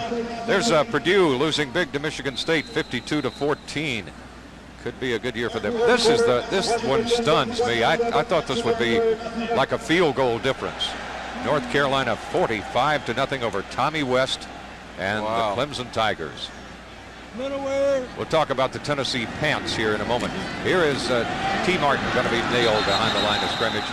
UNLV just brought everybody that time, and a lot of young offensive linemen in there. Tennessee is not wearing the stripe on the side of the pants for the first time in I don't know how long, Condridge.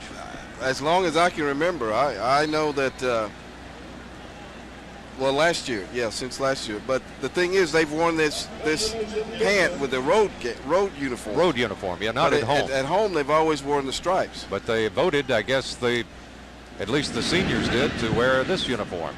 That probably gave a few people some headaches out of Sportsville, having to get those other pants ready. All right, here is Carlos Baker being drilled out of bounds. Tennessee forced into punting that time, and that's a pretty decent punt, 44 yards. The return was 8. Nick Jester was the man who made the stop there. He is number 45. Nick is a senior on this team and a very valuable man. Plays on the specialty teams and also does a good job in backing up at linebacker. Let's go down to Missy. I believe it's with the coach's daughter. That's exactly right, Courtney Fulmer, and your dad's put you to work. Yeah. You've been doing this a couple years. Yeah, I did it at the beginning of last year and at the very end. So, how is it being down here? It's great. Now, tell me, how do you think the head coach is doing so far this season? Great. Thanks a lot. I better let you concentrate on your job. Courtney Fulmer, good athlete yourself, too. Back to you guys. Okay, you saw the incomplete pass there intended for Len Ware. So it becomes a 2nd and 10 situation for the Rebels.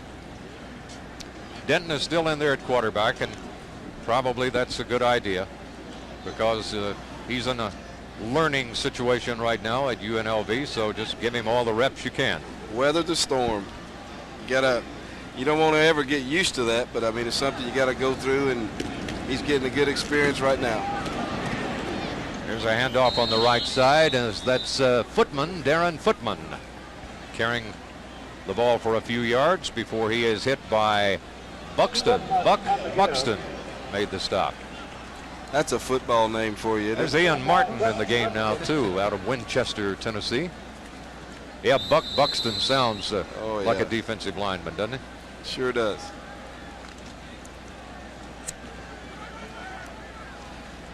Well, they've given UCLA a lot to look at here tonight.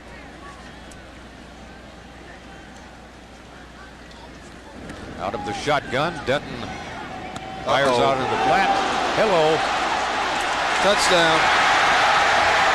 All the way down the sidelines and in. He got by the pylon and scored. Touchdown, Tennessee. Here comes the celebration.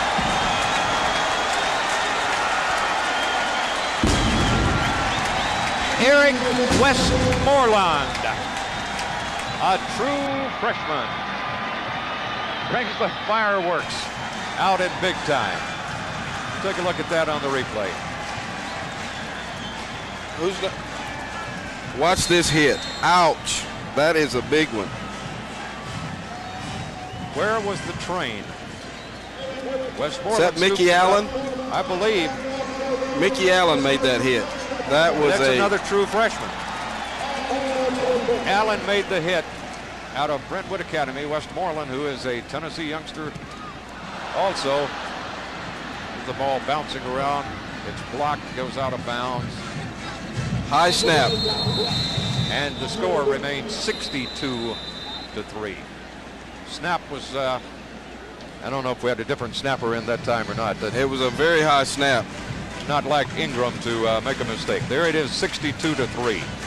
Well, we have seen the future in many different positions tonight, especially in the secondary. That's right. Westmoreland is now a linebacker. Whether he remains there or not remains to be seen, but they put him there a couple of weeks ago. High snap, couldn't get it down in time, and resulted in a block. Let's take a look and watch the hit here. We got two freshmen involved in this play. Well, this is just a misread by the quarterback because there he is. You don't want to throw a flat pattern when you've got the defense outside of you. Listen to Mickey Allen's hit.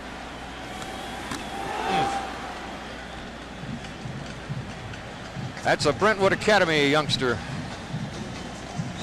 Really sticking it to the receiver, and the result a fumble, and another freshman picks it up and scores.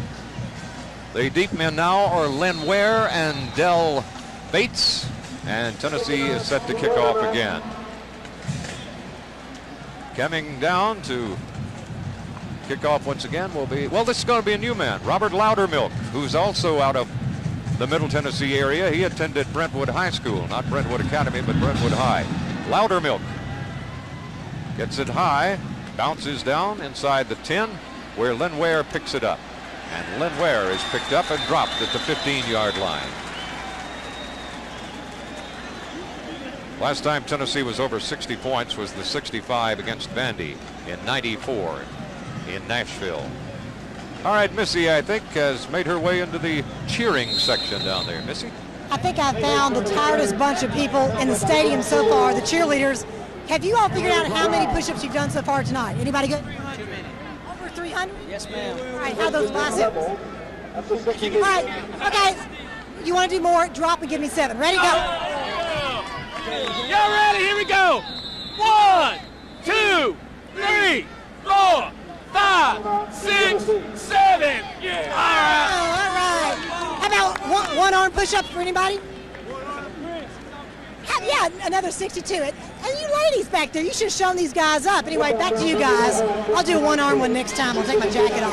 Back. All right. There's a guy in excellent physical shape right there. He's had an active night, too. Tennessee with a comfortable, I think we could say, lead of 62-3. 6 minutes remaining, and looking at a lot of young football players, and they must surely like Condridge what they have seen with the youth tonight. They have to like it because they've gotten a chance to put them in a game situation early in the year. You love that when you get your first game and at least go 3 deep and play these people, so you've got them on film. You've got something that you can coach them with. You don't have to look at practice film. You want to see how people are going to react on a game day, and this is a great situation for the Tennessee football team. You have to admire the UNLV coaches. They're still trying to coach, too. They're still coaching. They're still hanging in there and doing the best they can with a bad situation. Trying to teach in the final seconds of this ball game. And here's a handoff to Omar Love, right up the middle. Some more scores. Again, Georgia loses to Southern Miss 11-7.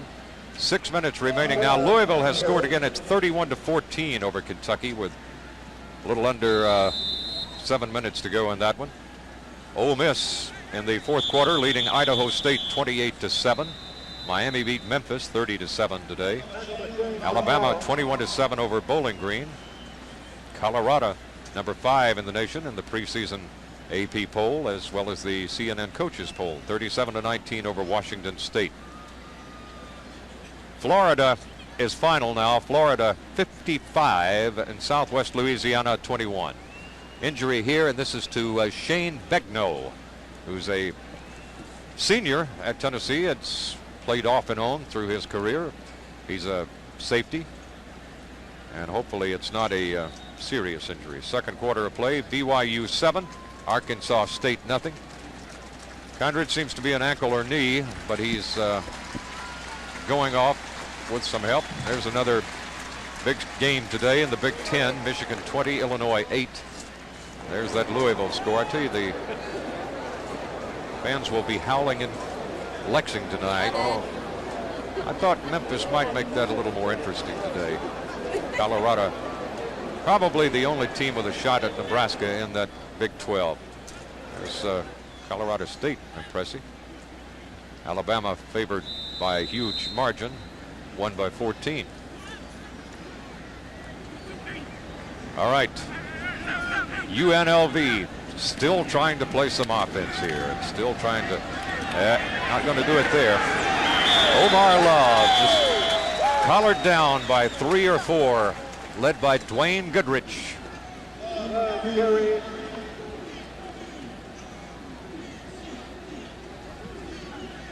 Take a look at the youngsters here, Condridge, as they're just all over him. They're all over. That's a host of volunteers.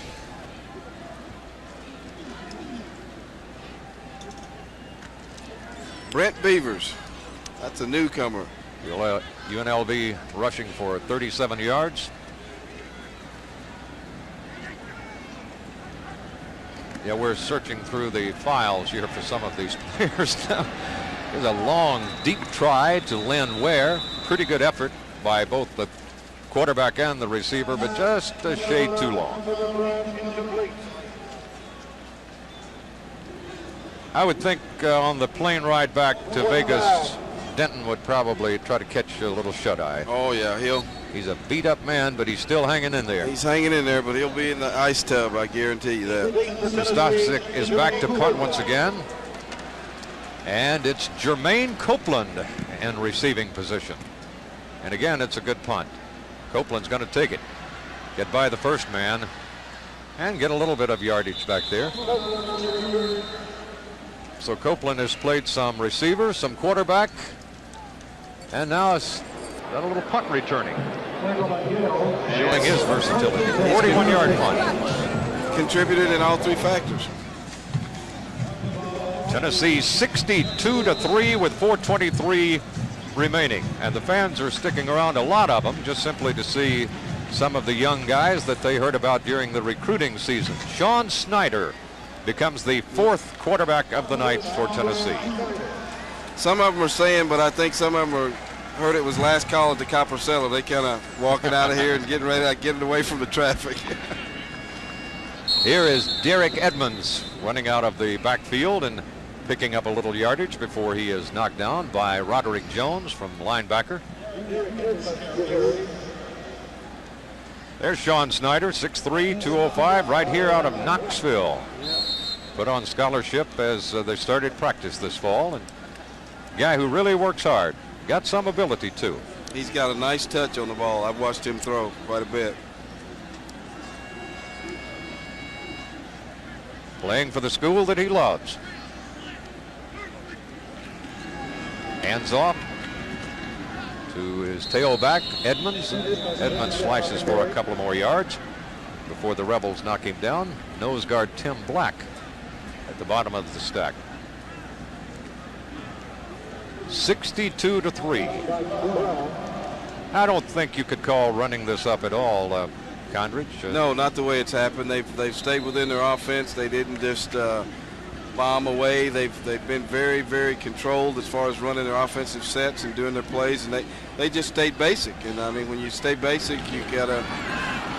And you score. You can't fault them for that. Well, Snyder fumbled, same as T. Martin did. Young quarterbacks in, not used to the exchange with the center. They're still boogieing in Neyland Stadium tonight. Please. You can't catch me. I run a 4.6 40. It's football time in Tennessee. You can't catch me. Lynn Ware will be back, and Binion will be punting. Pretty nice one. They call for a fair catch this time and take it at about the 27-yard line. At that point, the Rebels put it in play with a couple of minutes remaining. There's a flag down up around the 46 or 7-yard line. Yeah, it's about bedtime. Yeah.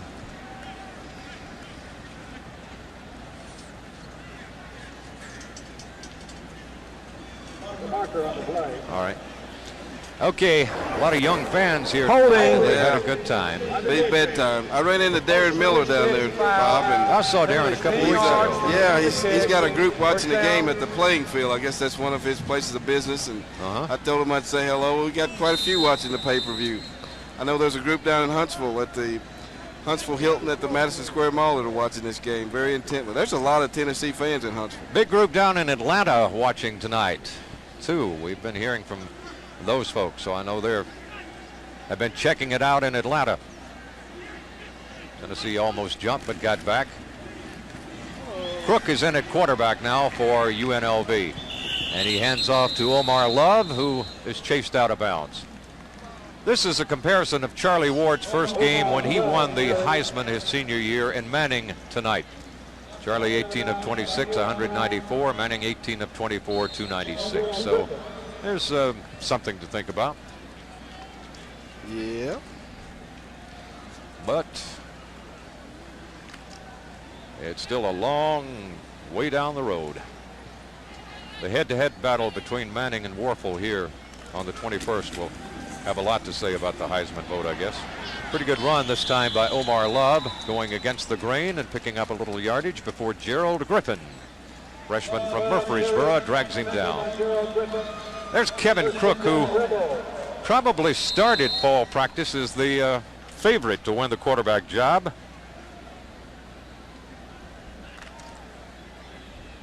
Here is good little cut, good vision. He sees Omar all the way backside.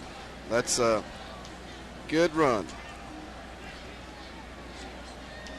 Omar Crook Love was beaten out by Denton, though, in the on the practice field. It was a nice rifle shot, but led Williams just a tad bit too much. Incomplete. Stops the clock. Exactly 1 minute to go in the season opener. Over 106,000 have watched here tonight in Knoxville. The traffic out of the city should be something else. Don't plan on going anywhere. I have no intention of doing that. It'll be just like a parking lot on I-40. They've added over 10,000 seats. I don't think they've added any additional parking spots. But they come, and if we had 200,000, who knows? They probably would fill it too. Big rush, hard hit. Quarterback really drilled. Got his pass away, incomplete. Buck Buxton. Buck brings a load. He's going to be a valuable man, I think. He and Corey Terry both for the Tennessee defensive line this year.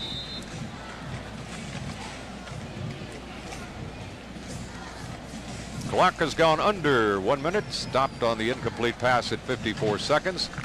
Tennessee 62. UNLV 3. Tennessee's used 4 quarterbacks tonight. And a lot of running backs and a lot of other people. Crook. Let's go long.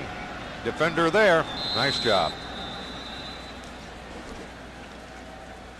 Dwayne Goodrich defending on Darren Williams.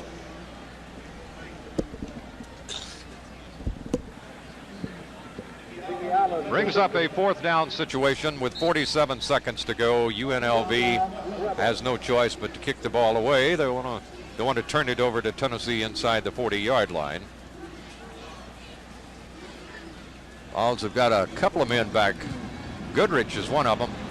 They've got a penalty, first bad too. kick of the night, and a flag is down as well.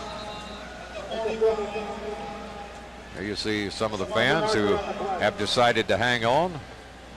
Just a shade of orange here and there in this This crowd. one will probably get kicked over. Too many men. I think it was one of the receivers, one of the kick returners was not supposed to be back there. They had 2 back there, and they were kind of looking at each other when the punt was made, so obviously one of them didn't belong. Oh, they're not going to kick it over.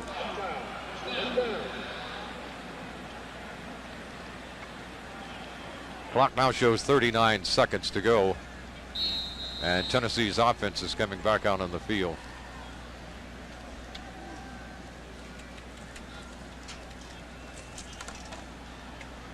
T. Martin, I believe, is back at quarterback, isn't he? Yes, he is. Ah, yeah. End of a long day there. But it's been a good day, right, buddy? Here's T handing off in the backfield to another new number in there. It's Chad Tipton. We're getting through Mr. the double Mattingly numbers. quickly going through his computer file quickly there and finding that name. Tennessee has used a ton of players. Well, of course they want a red shirt, some guys. Right. But other than that, they've used them all. Clock ticking down. 5 seconds. 3, 2, 1. It is all over. Tennessee with a big, as expected, huge, impressive win over UNLV, 62-3. UNLV, quite frankly, not a very good football team to say the least, but they're a Division I team, and right. Tennessee won. They have guys on scholarship. They had a lot of junior college players they brought in this year. There's the attendance for tonight, smashing 106,212 in Neyland Stadium. And that's the final score, Tennessee 62 and UNLV 3. Your thoughts, Condridge, on the game? Well, I thought the execution of the offensive line, what Tennessee wanted to do was get out and establish them and let them get a little more continuity. I thought they progressed as the game went on. I thought Peyton Manning made some good calls, and I think he did a good job calling plays and running the offense. So it's a good night for Tennessee, and I think their defensive linemen also got a lot of playing time. I'm impressed with those guys. Yes. Especially Terry and Buxton, who came in and looked good. Duff, who we expected to look good, and Barron and Green, I thought, played well tonight too. Yes, he did. So they're nice and deep at tackle. Tennessee has had good defensive ends in recent years, but not too much depth at tackle. They finally got that. And they win it tonight impressively, 62-3. Now they've got a week to prepare for another game right here in Neyland when UCLA comes in. Should be a happy coach down there, Missy. Coach Fulmer, I don't think I've ever seen so many Tennessee guys play. How can you assess tonight? Well, we want to play a lot of people. It's a long season. The more people that we have that can help our football team depth-wise, whether it's in the kicking game or offensively or defensively, the better team that we are. And we've worked at it and recruited hard for it, and they didn't come here not to play, so we give them a chance when we can. You know, you've heard so much about Peyton, but talk about your other quarterbacks. They all looked good. I thought Jermaine really went in and did a nice job with the offense, and he gives us a little bit different dimension. T. Martin and Sean Snyder have a lot to learn. I mean, they made enough mistakes tonight for 2 games, I believe, but it was great to see the defense make a couple of scores, and it was a big win for us. Now we got to get ready for the big boys. All right, I'm going to get over here. Joey Kent set a record tonight. If I can get him over here. Hey, Joey, come on over real quick. Come on in here, Peyton. Everybody come on in here. Terry Fair, Joey broke a record tonight. How do you feel? I feel great. I think the offense came out and did a great job today. We set the tempo early, and Peyton kind of made it easy for us tonight, delivering the ball in the place where we need to catch it. And I think the offense and defense did a tremendous job tonight. Peyton took around almost 300 early in the game. I'll tell you, we got to start off on a good note. Defense got us the ball, had a lot of opportunities to score some points, and overall it was a good job by both sides of the ball. Speaking of scoring points on defense, Terry Fair, talk about the secondary. You guys came to play tonight. Oh, yeah, it's something we worked real hard all summer. We just got the mindset today. Tori Noel said some very inspirational words, in the meetings today. We took it to heart, and we just want to come out here and play a good game, and we did that today. Guys, great way to christen the new stadium. Was it fun out here? It was loud. Next week. Next week, UCLA, good job, guys. Score 62-3 with a lot of backups playing. Pretty impressive, guys. All right, thank you, Missy. Nice job on the side.